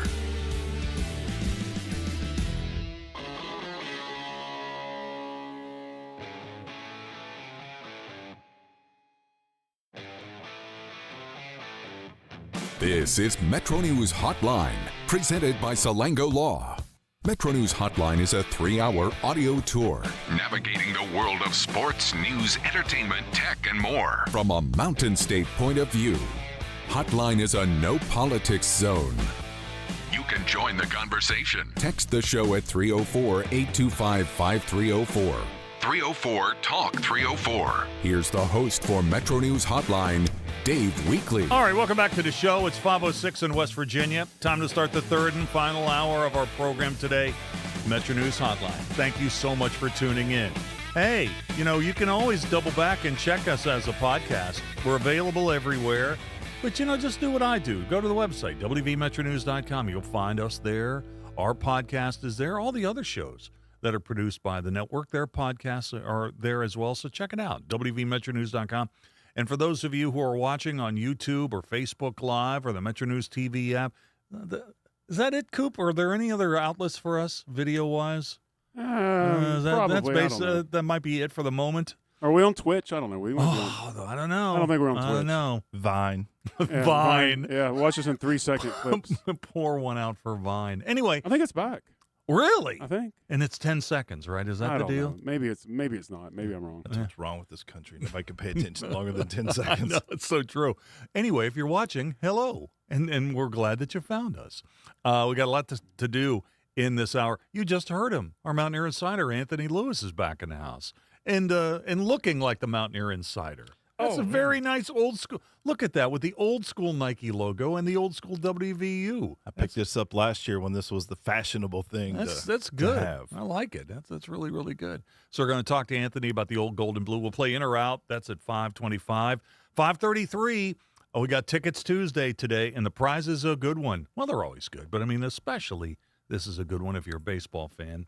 We've got tickets to go see the Pirates play the Reds at Great American Ballpark. That'll be Sunday, August the 2nd.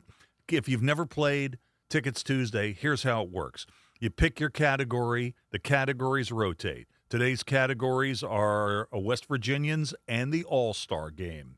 Second category is a category we've never done before, West Virginia TV stations, and then the mystery category. You pick your category, I give you a multiple choice question, you answer that question correctly, and you win today's prize, which is tickets to go see the Pirates play the Reds in Cincinnati in early August. And I have to mention this, we have never failed in the history of the show to give away prizes. So somebody is going to win those tickets. By the way, the telephone number here is slightly different than the text line, 800-765-8255, 800-765-TALK. We'll open up the phone lines. No need to call now. We'll do this at 5:33. We'll open up the phone lines after we play in or out. That'll be at 5:25. Let's go ahead and do a quick reset on our question of the day.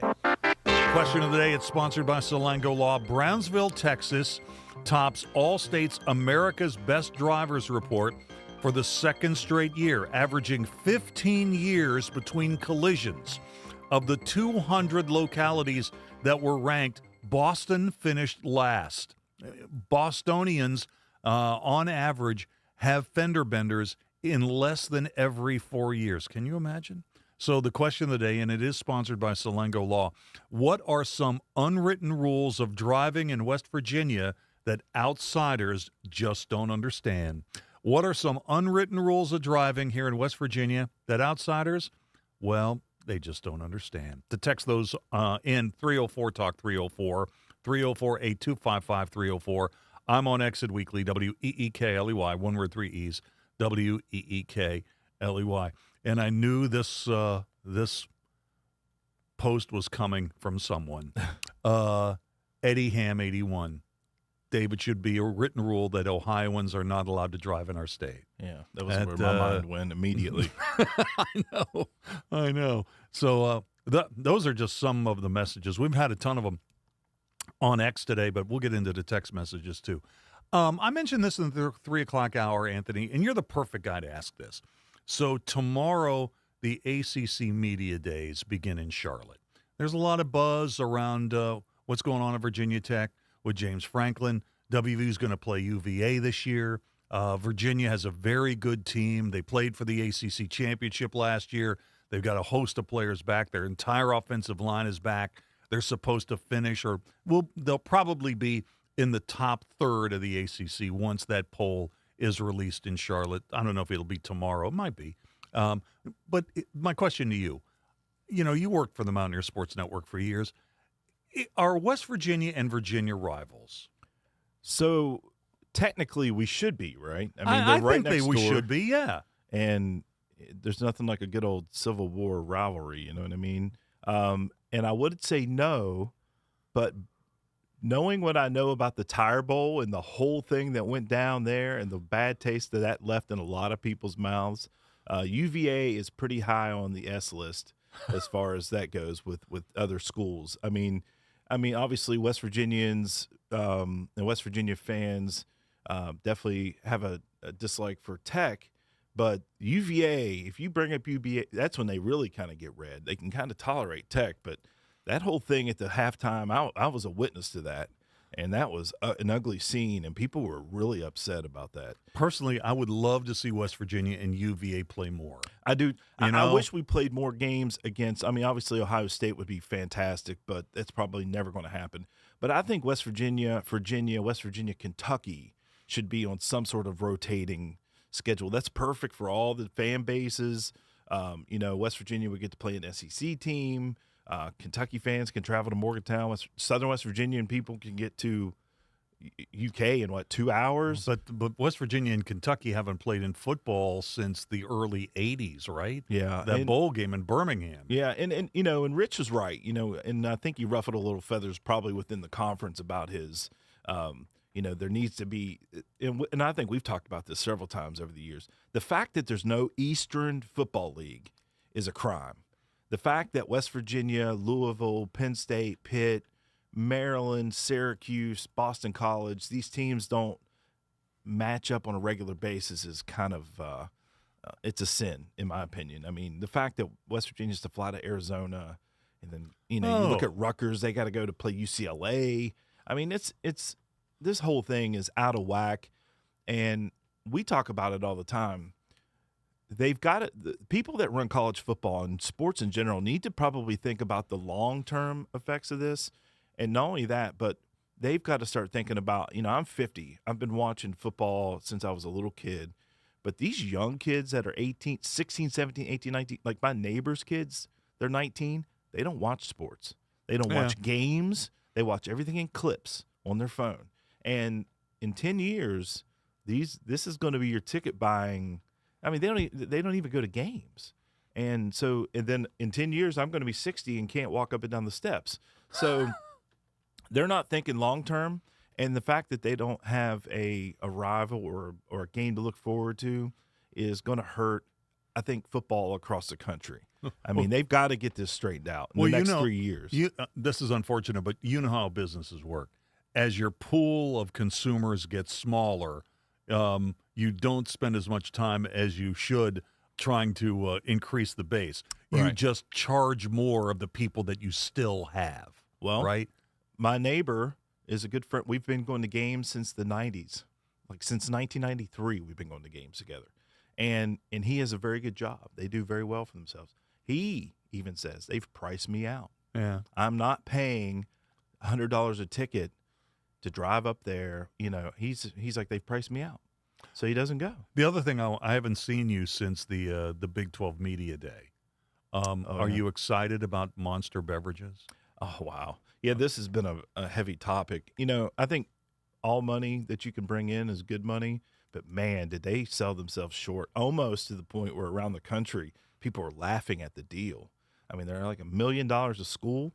I mean, West Virginia could have went out and got over $1 million alone. Yeah, where are they going to put another logo? They've they've basically sold the real estate for less than what it's worth. I mean, somebody got a tax deal. Well, Monster got a tax deal on that uniform. I think it's a deal where the league, I may be talking out of turn here, but I kind of feel like the conference basically sold the membership that they were going to do something. Yeah. Okay. And this is what they did.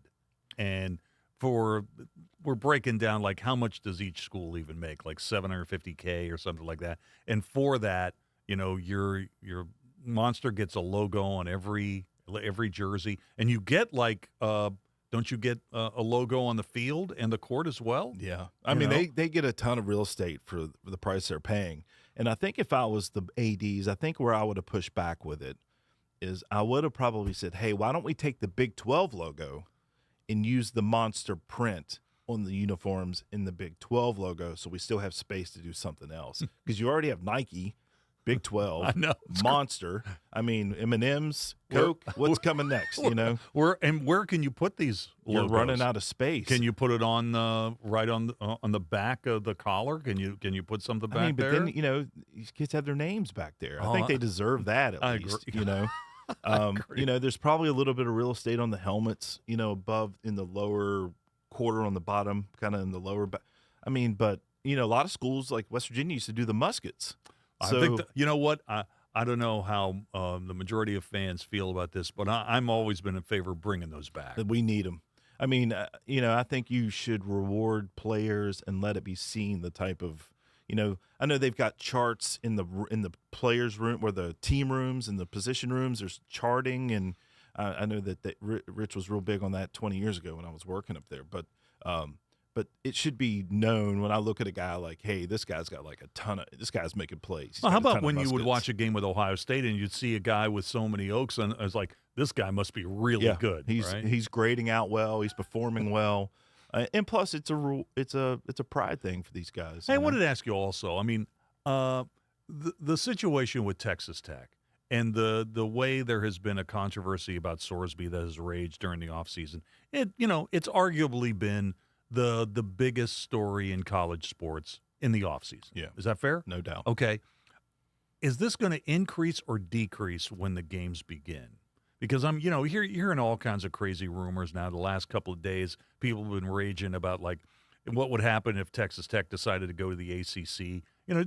This is the kind of stuff we debate when there's no games. But when the games begin, is this whole TCU, this whole Texas Tech us against the world mentality, Is this going to increase or is it going to decrease? I think it feels like it's going to go away, especially when they have a quarterback that they like. Oh, they're going to be good. They're going to be good. Yeah, they're going to be real good. If they perform well, it'll be just like anything else. It'll be gone, yesterday's news. But I think there's a sour taste. Texas Tech definitely has a sour taste around the league. They're not going anywhere, but the league is looking at them like, you've tried to go above and beyond the Call of Duty here. And the fact that even like their donor is like calling the rest of the league out, like everyone needs to spend this kind of money. Well, not everyone has a oil tap sitting in their backyard that just spits out $1 billion a year that they can just throw at a football player. My problem is this whole us against the world thing. That's kind of our brand, isn't it? Yeah.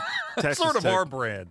They're, welcome to the party, guys. I mean, they've almost been irrelevant in the last 30 years or so. I mean, but now they're on a roll now. They're spending money, and they are the blueprint for how to have success in college sports today. Let's go ahead and take a quick break. We'll come back. We'll play in or out in just a moment. Stay tuned. You can call us at 800-765-8255. Text us at 304-825-5304. Or tweet at WEEKLEY.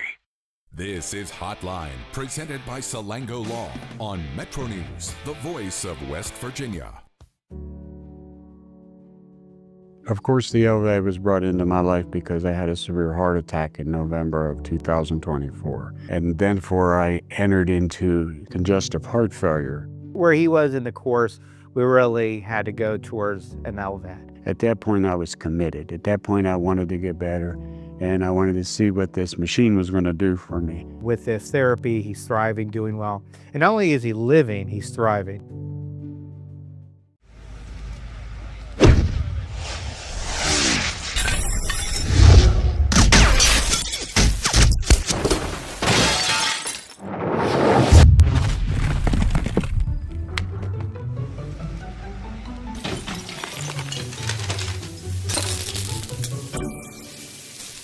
I'm Sean Kovich, Mountaineer Golf Coach.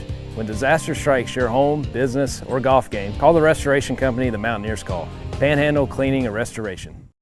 1914, the same year the first commercial flight soared and the Panama Canal opened, Greer Industries was born. Herbert and Agnes Greer began in Morgantown, West Virginia, striking the first pick into the limestone formation that would become the backbone of one of the state's great industrial legacies. From the roads we drive on, the buildings we build, and the communities we serve, Greer Industries has been delivering quality for decades. At Greer Industries, we've been improving lives for more than a century.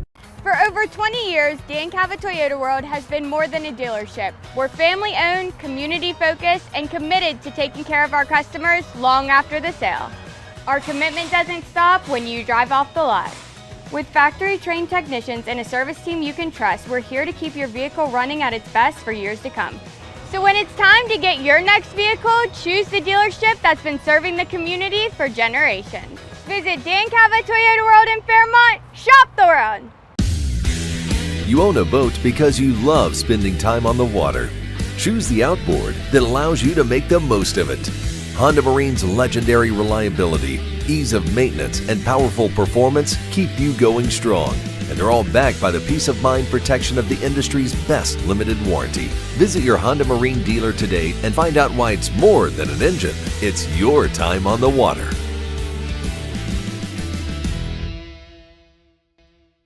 Leading the efforts to build a stronger West Virginia, the High Technology Foundation has a proven plan to strengthen and diversify our state's economy. The I-79 Technology Park's high-capacity infrastructure continues to attract advanced federal operations that are driving economic growth. This keeps our young, educated residents in the state and brings West Virginians home. The High Technology Foundation, building a stronger West Virginia.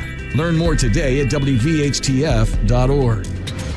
If it matters in West Virginia, it's being talked about here. I always said I was going to move to a mountain in Tucker County, but probably going to put a data center on it, so I got to find a new plan. Join Dave Wilson and TJ Meadows for Talk Line on Metro News Television.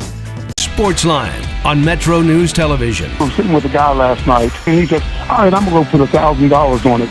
Well, down the stretch of that ball game, he's looking at us like, are you kidding me? Sure enough, the Mountaineers came back. I saw him today. He said, yep, I'm putting another grand on them tomorrow.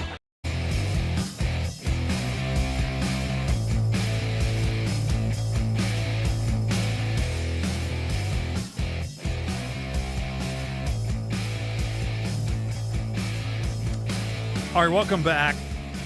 By the way, phone lines are going to be open at the end of this segment of In or Out for Tickets Tuesday at 5:33. Phone number here, and it's different than the text line, 800-765-8255, 800-765-TALK. Good prize today. Tickets to go see the Pirates play the Reds on the first Sunday in August. Okay. Anthony Lewis is here. Let's do In or Out. Let's play it. Every day at this time, we focus on the stuff you talk about at the office. We call it In or Out. The setup is simple. 3 categories: food or beverage, gut reaction. Finally, this one's about a celebrity. The topics, they change daily. Let's get started with food or beverage. Coop, are you ready to go? Yeah, I'm ready. All right, KFC is bringing back popcorn chicken for a limited time. It started yesterday at KFC locations nationwide. The bite-sized crispy chicken was pulled from the menu 3 years ago, sparking widespread fan frustration. Popcorn chicken is back at KFC. In or out? I'm in. I'm in on popcorn chicken. Okay. I was going to say, like yesterday, I'm in, but... Oh, you did this yesterday? I had no idea. It's all right. No big deal. I had no idea. Yeah, I mean, it's a whole new cast other than me. But yeah, my wife is a big fan of the popcorn chicken. So, okay. I'm sort of in on that. I'll be interested to see if they actually make any chicken in the actual breading this time, because the last time I had it, it seemed like an awful lot of bread and a lot little chicken. So hopefully they get the chicken back in there. You know, I should have sent you a note on that as we do post-production I meetings let you in know the middle too. of the Yeah, show. you know. We're cool like that. All right, Anthony, what are your thoughts here? Popcorn chicken, in or out? I'll be in on this. I always feel like KFC, while I'm not a fan of their buckets, all their little promotional type things like this, like next, they need to bring back the chicken little. Oh, yeah, for sure. Yeah, Yeah, You know what right. I mean? So Agreed. I'll be in on this. Popcorn chicken, yeah, I'm in. If I'd known you were doing this yesterday, I would have still been in. Yeah, yesterday nice. as Yeah, well. that's all right. Gut reaction is next. An Iowa man, 93 years old, is on track to become the Guinness World Record holder for being the world's oldest active truck driver. Oren Amos turns 94 next month. He's been behind the wheel since age 19 and has logged over 5 million miles across 70 years on the job. He's hauled cargo through every state except Hawaii and Alaska. No, didn't go to Alaska? What a slacker. 93-year-old truck driver, in or out? I know this is supposed to be a cute story, but I'm out. I think there comes a time when maybe you should get off the road. I mean, would we be celebrating a 7-year-old truck driver? No. Probably not. I'm just saying. 93-year-old truck driver, Anthony, in or out? I'm going to be out on this. I mean, I can't knock the hustle, and I like the work ethic, but I don't, I hate to be discriminatory about age, but, I mean, there's a certain point in time where you should probably cash it in, brother. Go relax. The existing record belongs to Doyle Archer, who was 92 when his record was updated in December of last year. I'm going to be slightly out. I mean, the dude's been on the road for 70 years. He's probably seen it all. Still slightly out. All right, finally, this one is about a celebrity. The Washington Wizards made the announcement today that they're shutting down A.J. DeBansa, the overall #1 pick in the NBA draft, after 2 games. Coop, they've seen enough. They've seen enough from DeBansa. He scored 27 points, 7 rebounds, 2 steals in his summer league debut. Followed that up with a 23-point performance. They've seen enough. DeBansa, they're going to wrap him in bubble wrap and save him for the regular season. A.J. DeBansa, in or out? Really robs the NBA Summer League of one of its best things is when it gets some of their best players up there playing against each other. But, I mean, they got to protect their investment. This is load management of another level. But I'm in on the young man. He comes from our conference, so Yeah. I guess I wish him well for the most part. So, yeah, I'll be in. Anthony, what are your thoughts about this? A.J. DeBansa, in or out? I'll be in on him. I got to see him in person this year, and I have a feeling he's going to probably go in that same category of guys I saw in college with Carmelo Anthony and those type of guys, where I think he's the real deal. But I mean, we'll see. But he definitely passed the smell test. I have to tell you that watching DeBansa play in the summer league, he was just abusing people. Yeah. Okay? He was just abusing people. He kind of reminds you a little bit of LeBron. I'm not saying he is LeBron James, but he kind of reminds you a little bit of LeBron in his game. Yeah. I mean, once he starts heading downhill, man, he's very, very difficult He's to going to stop. score. He's going to score. I'm in on Dabansa. We didn't get a chance to talk about this. You're not a fan of the Home Run Derby being on Netflix last night. No, I was highly upset. The reason being is I turned my Netflix off in the spring because I like to go do stuff throughout the course of the summer, not veg out in the house. So when I did actually want to sit down and watch it, it wasn't available. Fox had to have been upset. Was not on last night. The All-Star game tonight, though, in Philadelphia is on Fox. Anthony, thank you. Good to see you guys. Good to see you as well. All right, phone lines are now open. We get a good price today for Tickets Tuesday. Tickets to go see the Pirates play the Reds at Great American Ballpark first Sunday in August. Sunday game, August the 2nd, a 1:40 start in Cincinnati. We'll get into it. The categories today, West Virginians in the All-Star game, West Virginia TV stations, and the mystery category. Let's take a break for news here at the bottom of the hour. We'll come back and play Tickets Tuesday. This is Metro News, the voice of West Virginia.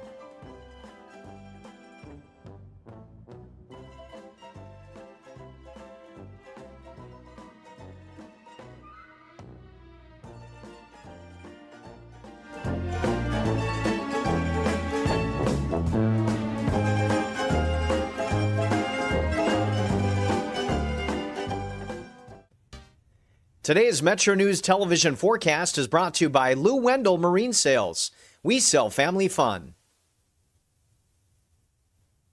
I'm meteorologist Brandon Weathers. Dry and hot is what we have through the rest of the work week. Late Friday, thunderstorms are turning, and we'll continue to have a pretty wet weekend. But for Wednesday, widespread moderate to major heat risks, expanding this in the region on Thursday. This is where we are dealing with the need for some hydration and limiting outdoor exertion. Meanwhile, very little in any kind of accumulation through 8 a.m. Friday, but extending this over the weekend. Now we have general accumulation of ½ inch to an inch for much of West Virginia with locally higher amounts. A marginal flash flooding risk beginning for our Friday night and continuing on Saturday. So eventually some heavy rain may bring some localized flooding concerns, but in the short term, clear skies overnight. Some patchy fog might set up, then we'll have another clear and hot day on Wednesday.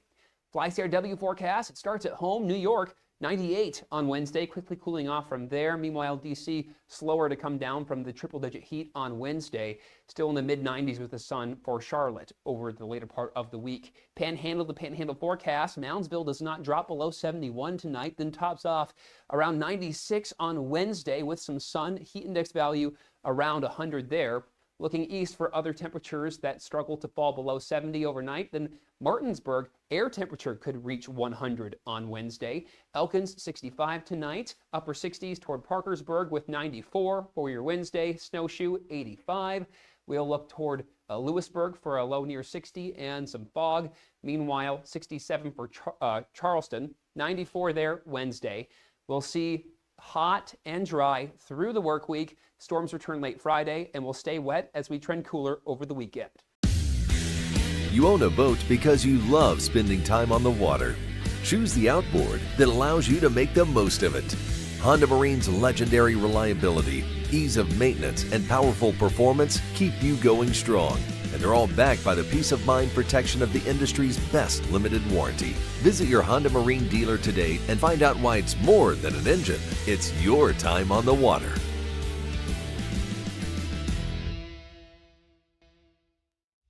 On the next State of Minds. We cook West Virginian food is how we like to phrase it. I knew that every time I would hear a story, and I would hear the same story, but it never got old, about what this meant to the family and how it was served and how special it was to be put on the table.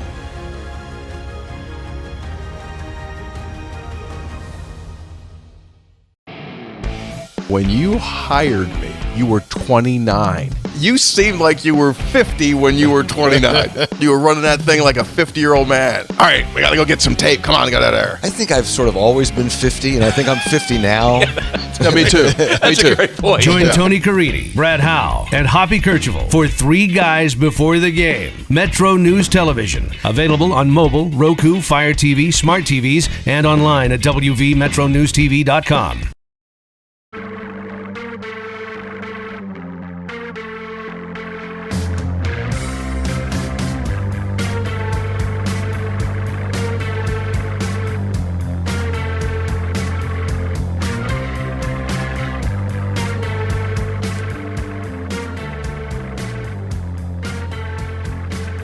All right, welcome back. 26 minutes till the hour. It is time to play Tickets Tuesday. Here's how it works. On Tickets Tuesday, by the way, all our lines are jammed. If you are trying to get through on one of our phone lines, somebody's going to have to drop off before you get in there.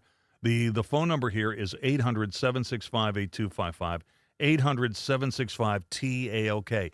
The phone number is just a little bit different than the text line. By the way, the text question of the day about driving, we'll get back to that after our next commercial break. So the categories today, you get on the air with me, you pick your categories. The categories today are pretty good. If I say so myself, I picked them. West Virginia and the All-Star Game, West Virginia television stations, and the mystery category. You pick the category. We give you a multiple-choice question. You answer that question correctly, and you win the prize, which is tickets to go see the Pirates play the Reds. This is a good prize. That will be on Sunday, August the 2nd at 1:40 at Great American Ballpark. All right, Coop, who is our first contestant/victim? We have Carl from Morgantown coming up first. All right. Hey, Carl, how you doing? I'm doing good. How you guys doing today? We are doing good. Thanks for calling in and thanks for listening. I want to hook you up with these tickets to go see the Pirates play the Reds. When was the last time you were at a Major League game? The last time I won tickets from you guys. Outstanding. That's great. Yeah, me and my wife went to a Cincinnati game a couple years ago, and it was a wonderful time. All right, good. Well, I'll try to hook you up here. By the way, for those of you who are on hold, if Carl knocks it out of the park and answers the question correctly, please stay on the line because I'd like to talk to you. By the way, and a phone number of one line just did open up. So if you're trying to get through, now would be a good time. 800-765-8255, 800-765-TALK. All right, Carl. Hey, what part of Morgantown you live in, Carl? It's Blue Horizon. Maysville area, next to Mount Morris. Gotcha. I got you, man. All right, so which category do you want? West Virginia and the All-Star Game, West Virginia television stations, or the mystery category? Well, I really don't do very well at trivia, so let's try West Virginia TV stations. West Virginia TV stations. All right, let's get this done. So today, WMUL, which is now WPBY, Channel 33 in Huntington, first signed on the air. The question is, what's the oldest commercial TV station in West Virginia? What's the oldest commercial TV station in West Virginia? Is it WCHS? WTRF in Wheeling, WBOY in Clarksburg, or WSAZ in Huntington? Do you need the question again? I'm writing these down. So, okay, CHS you got on there. Yeah, one more time. Yeah. Well, what's the oldest commercial TV station in West Virginia? Is it WCHS here in Charleston, WTRF in Wheeling, WBOY in Clarksburg, or WSAZ in Huntington? Well, this is a complete guess. I'm going to say WTRF. WTRF is incorrect. WTRF officially signed on the air for the first time October 24th, 1953. The station was originally founded by Tri-City Broadcasting Company. It operated alongside WTRF AM and FM radio. It was primarily an NBC affiliate early, though it did carry secondary program from ABC due to the scarcity of TV stations in the Upper Ohio Valley at the time. WTRF is not the correct answer. But Carl, listen, you know, you've been a winner before and you'll be a winner again. Thanks for taking part in the game today. Well, I'm a winner. Just get to talk to you guys. This is great. Thanks, Carl. Thanks for listening. All right. Y'all take care. See you later. All right. Who's next? Winner again. Thanks for taking part in the game today. There you go. Coop, who's next? Oh, this is Dennis. Hey, Dennis, how you doing? Good. How you guys doing? Hey, listen, by the way, we have one line open. We have got a line open at 800-765-8255, 800-765-TALK. Dennis, where are you calling from? I'm calling from Hurricane, on the way there right now. There you go. How's the traffic on your way out to Putnam County? It's not bad. Very, very light today. Well, yeah, there you go. Knock on wood. That sounds good. All right, I want to hook you up, and I want to get you to a Pirates-Reds game in Cincinnati on Sunday, August the 2nd. Would you be okay with that? Yeah, absolutely. I was out Cincinnati Saturday night for the Cubs game. Oh, there you go. All right, we'll try to get you back over there.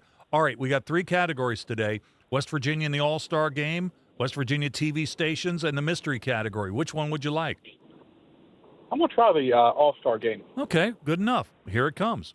The Major League All-Star Game is set for tonight in Philadelphia. Hall of Famer George Brett of the Royals was selected to 13 consecutive All-Star games and is a member of the 3,000 Hit Club. Brett was born in Glendale before he moved to California at a very young age. Here's the question. After George Brett, which West Virginia native was selected to the most Major League Baseball All-Star games? After Brett, which West Virginia native was selected to the most Major League All-Star games? Was it Toby Harrah, John Kruk, Lou Burdett, or Bill Mazeroski? Do you need the question again? Yeah, one more time. All right.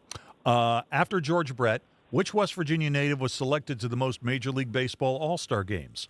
Was it Toby Harrah from Sissonville, John Kruk from Charleston, Lou Burdett from Nitro, or Bill Mazeroski from Wheeling? Well, this is a guess. He's a little before my time, but I think it's Bill Mazeroski. Bill Mazeroski is correct. Bill Mazeroski. Right. He's in the Hall of Fame. He was a 10-time All-Star, an 8-time Gold Glove winner.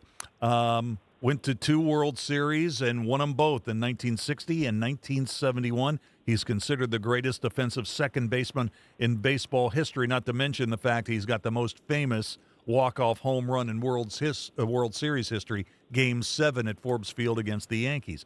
All right. Dennis, who are you going to take to the game? I'll probably take my wife. Oh, is she a baseball fan? She likes it in person. Won't watch it on TV with me, but she'll go to the games with me. Did she go to the game with you to see the Cubs? She did not. Just had some family stuff. We took 31 people to the game, though, on Saturday, so had a big crowd with us. My goodness. My goodness. Well, listen, hang on the line. Coop will get all your information, and we'll get you hooked up. And thanks for calling in, and thanks for playing. Okay, thanks, Dave. Appreciate it. No problem. No problem. There you go, Coop. Dennis from Putnam County on his way back to Herc, and he wins the prize, tickets to go see the Pirates play the Reds. That will be Sunday, August the 2nd. Game time, first pitch, 1:40 at Great American Ballpark. Coop, do we got anybody else on the line? Steve is on the line. Hey, Steve, how you doing? I'm doing great. Hey, how are you? Man, Dennis just jumped you, man. He just won the tickets right before you. Where are you calling from, Steve? I'm over here in West Daly, West Virginia. Oh, really? How long do you lived over there? Oh, my whole life. It's just south of Elkins a little bit. Oh, brother, I know exactly where you are. What a beautiful part of the state. That is outstanding. Yeah. All right, I got a couple of he got the question about West Virginia and the All-Star game. I've still got I've got 2 questions still available for absolutely no prizes, just personal pride. Which one would you like? The one about West Virginia television stations or the mystery category? Let's try the mystery category. Well, I'll tell you what, I like your style. You live in large there. I think that's really good. All right, mystery category is about Elvis. In 1988, Nashville radio station Y107, the Outrageous FM, offered a reward to anyone who could prove Elvis was still alive and bring the rock and roll king to Nashville in their studio at 810 Division Street for a 1-hour exclusive interview. How much was the reward? Was it $1 million, $2 million, $3 million, or $5 million? Do you need the question again? No, I'll say $5 million. $5 million is incorrect. $5 million is incorrect. But I tell you what, Steve, correct me if I'm wrong, but I think this is the first time you've ever played the game. Yeah, I listen to you guys all the time. I love the show, man. Hey, man. Well, thanks for calling in, and we'll be doing this again. We do this occasionally on every Tuesday show, so please feel free to call back, okay? All right, have a good one. All right, appreciate that, Steve. All right, Coop, are we good to go with Dennis? Has he got his tickets? All right. Oh, as you know, Coop, this is the part of the show where I love to embarrass you. Are you ready? Are you ready to take a crack at the questions that are left on the board? Unless we have another caller. Well, we only have Carl, who called back in. Okay. I told him that we probably wouldn't, because if we had other callers that hadn't had a chance yet. So Dennis got in there. But Carl is still on the line if you want to give him the last question. Hey, Carl, welcome back, brother. You want to take a crack at which question did you try? You tried the TV station question, right? Yeah, correct. You want? Well, I tell you, which one, you want to try it again, or you want to go for the mystery category? Well, let's go for the mystery category. What the heck? All right, mystery category is about Elvis. 1988, a Nashville radio station, Y107, offered a reward to anyone who could prove Elvis was still alive and could bring the rock and roll king to Nashville and their studio on Division Street for a 1-hour exclusive interview. You know, at that time, there were a lot of rumors flying around that somebody had seen Elvis in a restaurant in Germany, a Burger King in Michigan, a trailer park in Tennessee. So they decided, you know what, we're going to put our money where our mouth is, and they offered a reward to anybody that would bring Elvis in for an exclusive 1-hour interview. How much was the reward? Was it $1 million, $2 million, $3 million, or $5 million? Well, I think I just seen Elvis at the BFS in Mount Morris a couple weeks ago, but I'm going to say $1 million. $1 million is correct. There you go. Now, see, doesn't that make you feel good, Carl? You came back in and you ended on a high note. You answered the question correctly. And I got to talk to you guys twice in the same day. That's just awesome. That is good job. Good job, Carl. Thanks for calling back in. All right. Hey, you got to want it, you know. That's right. Dominate. Gotta want it. Dominate. That's exactly right. Just like Liam, you got to want it. You got to dominate. That's good. Thanks, Carl. Thanks, Carl. Yeah, Carl's the man. That was pretty good. That was outstanding. Yeah, you got to want it. Anytime we got to talk about Liam, man. Yeah, you got to want it. You got to dominate. Yep. All right, Coop, you ready for this TV station's question? Oh, man, yeah. I got this in spades. All right. 1969, WNMUL, which is now WPBY, Channel 33 in Huntington, public television, signed on the air. They had their first broadcast. What's the oldest commercial TV station in West Virginia? Is it WCHS in Charleston, WTRF in Wheeling, WBOY in Clarksburg, or WSAZ in Huntington? That would be WSAZ in Huntington. That would be the correct answer. Yes, indeed. By the way, not quite the same thing, but our flagship station, WCHS, went on air in 1927. My math tells me that makes next year our 100-year anniversary. CHS, by the way, Channel 8, signed on the air for the first time. We're coming up on the anniversary of that. That's going to be August 15th, 1954. But WSAZ, based in Huntington, officially signed on the air late autumn 1949 on VHF Channel 5 before moving to Channel 3 in 1952. It was originally owned by the Huntington Publishing Company alongside WSAZ Radio and was the 72nd TV station in the nation to actually go on the air. Because it was a lone pioneer in the region for a few years, it originally carried programming from all four major networks, NBC, CBS, ABC, and the Dumont Network, though its primary unbroken affiliation has always been with NBC. So there you go. And by the way, if you were wondering, we had WBOY in Clarksburg as one of the other choices here. BOY originally signed on November 17th, 1957.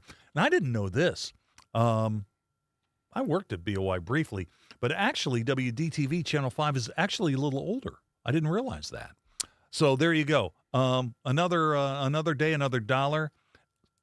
Tuesday trivia. Congratulations to Dennis. He's on his way to go see the Reds play the Pirates.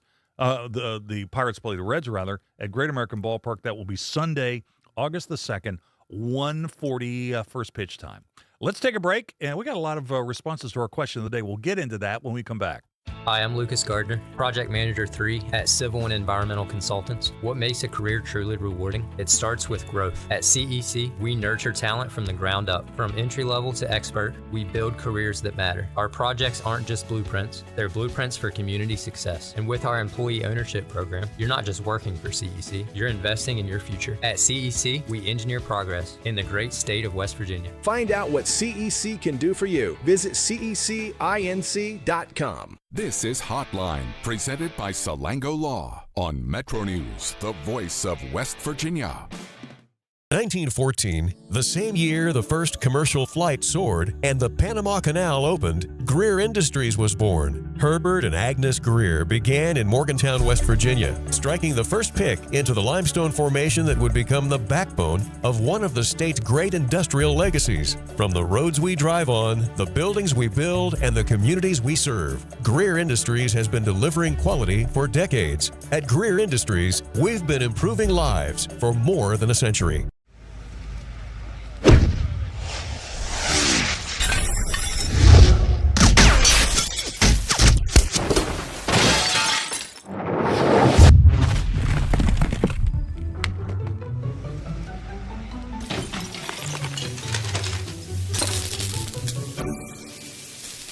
I'm Sean Kovich, Mountaineer Golf Coach. When disaster strikes your home, business, or golf game, call the restoration company the Mountaineers call. Panhandle Cleaning and Restoration. Of course, the LVA was brought into my life because I had a severe heart attack in November of 2024. And then I entered into congestive heart failure. Where he was in the course, we really had to go towards an LVAD. At that point, I was committed. At that point, I wanted to get better. And I wanted to see what this machine was going to do for me. With this therapy, he's thriving, doing well. And not only is he living, he's thriving. For over 20 years, Dan Cava Toyota World has been more than a dealership. We're family-owned, community-focused, and committed to taking care of our customers long after the sale. Our commitment doesn't stop when you drive off the lot. With factory-trained technicians and a service team you can trust, we're here to keep your vehicle running at its best for years to come. So when it's time to get your next vehicle, choose the dealership that's been serving the community for generations. Visit Dan Cava Toyota World in Fairmont. Shop the world.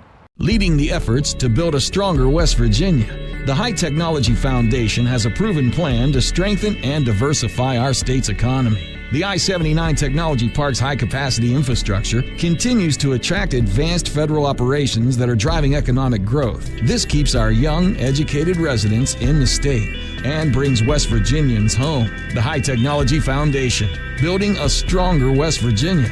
Learn more today at WVHTF.org. You own a boat because you love spending time on the water. Choose the outboard that allows you to make the most of it. Honda Marine's legendary reliability, ease of maintenance, and powerful performance keep you going strong. And they're all backed by the peace of mind protection of the industry's best limited warranty. Visit your Honda Marine dealer today and find out why it's more than an engine. It's your time on the water.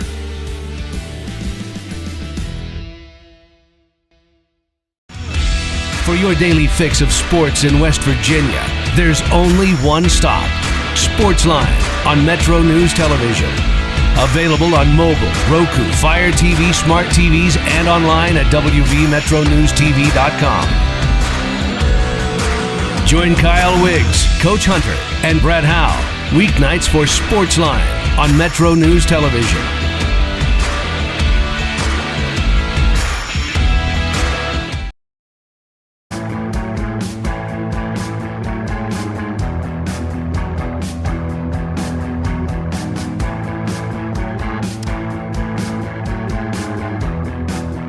Welcome back to the show. Hey, thanks to everybody who played Tickets Tuesday today. That was always a lot of fun. Got the All-Star game tonight. Had Home Run Derby last night. Coop, you were running some numbers about Jordan Walker. One of the things that was interesting about the All-Star Home Run Derby contest last night, how about the fact that Jordan Walker's parents were calling him by his middle name. Only parents could do that. Yeah, right? only parents could. I was like, what are they screaming? So they were screaming his middle name. I thought that was pretty interesting. It's just crazy to me that Walker was one of the worst regular replacement level players in all of baseball last year. Like as a sub, he was one of the worst. He had a 215 batting average and a 306 OPS. Or slugging. A 306 slugging. His career slugging was under 400 coming into this year. It's amazing that the Cardinals turned that guy around. Yeah, the light came on. He's been raking since spring training. But I really want to track what happens to him now after the home run derby, because I just wonder on guys that aren't really necessarily home run hitters, when you go into that thing, what happens? And he won. He did. Todd Frazier, I think, went completely belly up after he won it in Cincinnati a few years ago. So we'll see. We'll see. There's a little bit of news about Geno Smith today. It's good news for Geno Smith. Now, we talked about the incident with the Instagram video a couple of weeks ago. ESPN's reporting that an investigation into Geno Smith, the former Mountaineer quarterback, the projected starting quarterback for the New York Jets, for an incident in which a woman accused him of battery last month, is no longer active, and the New York Jets quarterback will not be charged. That story was confirmed to ESPN this afternoon. It was one of those things also. There's a story at the New York Post that came out yesterday about Geno Smith speeding, and he's been stopped by the police 3 times in the last 3 months. If this other Instagram thing hadn't bubbled up, they probably would not have even cared about that story. But it was just, it was kind of confirming the narrative, how that kind of works. But anyway, this story about Geno Smith, if you're a fan of Smith, the investigation into the incident in which a woman accused him of battery is no longer active. That story is out there today from ESPN. All right, let's take a break, and we'll wrap up the show in a moment.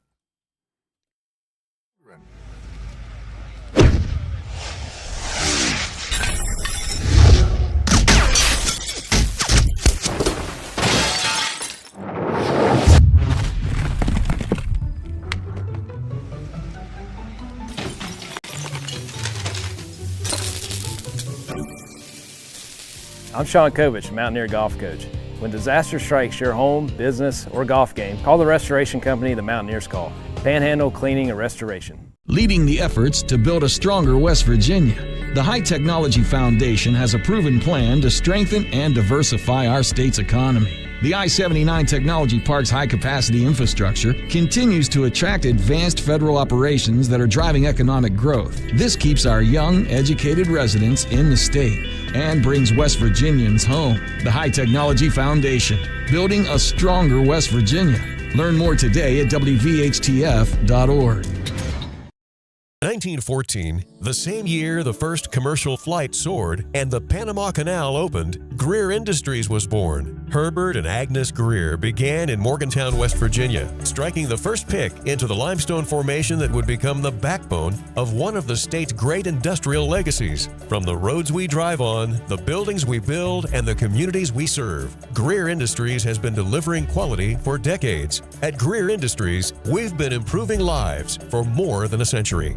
For over 20 years, Dan Cava Toyota World has been more than a dealership. We're family-owned, community-focused, and committed to taking care of our customers long after the sale. Our commitment doesn't stop when you drive off the lot. With factory-trained technicians and a service team you can trust, we're here to keep your vehicle running at its best for years to come. So when it's time to get your next vehicle, choose the dealership that's been serving the community for generations. Visit Dan Cava Toyota World in Fairmont. Shop the world! Of course, the LA was brought into my life because I had a severe heart attack in November of 2024. And then I entered into congestive heart failure. Where he was in the course, we really had to go towards an LVAD. At that point, I was committed. At that point, I wanted to get better, and I wanted to see what this machine was going to do for me. With this therapy, he's thriving, doing well. And not only is he living, he's thriving. You own a boat because you love spending time on the water. Choose the outboard that allows you to make the most of it. Honda Marine's legendary reliability, ease of maintenance, and powerful performance keep you going strong. and they're all backed by the peace of mind protection of the industry's best limited warranty. Visit your Honda Marine dealer today and find out why it's more than an engine. It's your time on the water.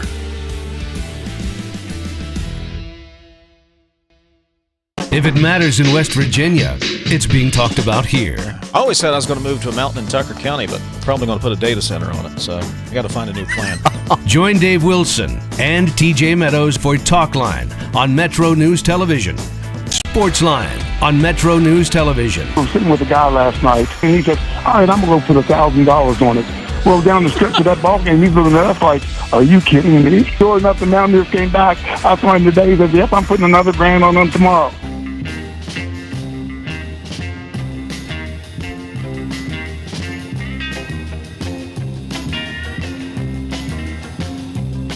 All right, folks, that's going to do it for today.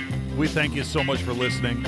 Sending your answers to our question of the day and more. Stay tuned for the news at the top of the hour. Sportsline is on the other side. My name's Dave Weekley. I will talk to you tomorrow, beginning at 3:06, right here on Metro News, the voice of West Virginia.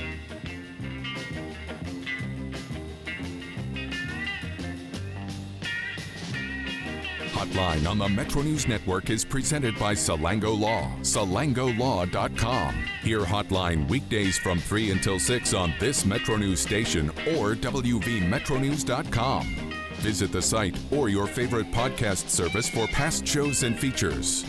This has been Hotline, presented by Salango Law on Metro News, the voice of West Virginia.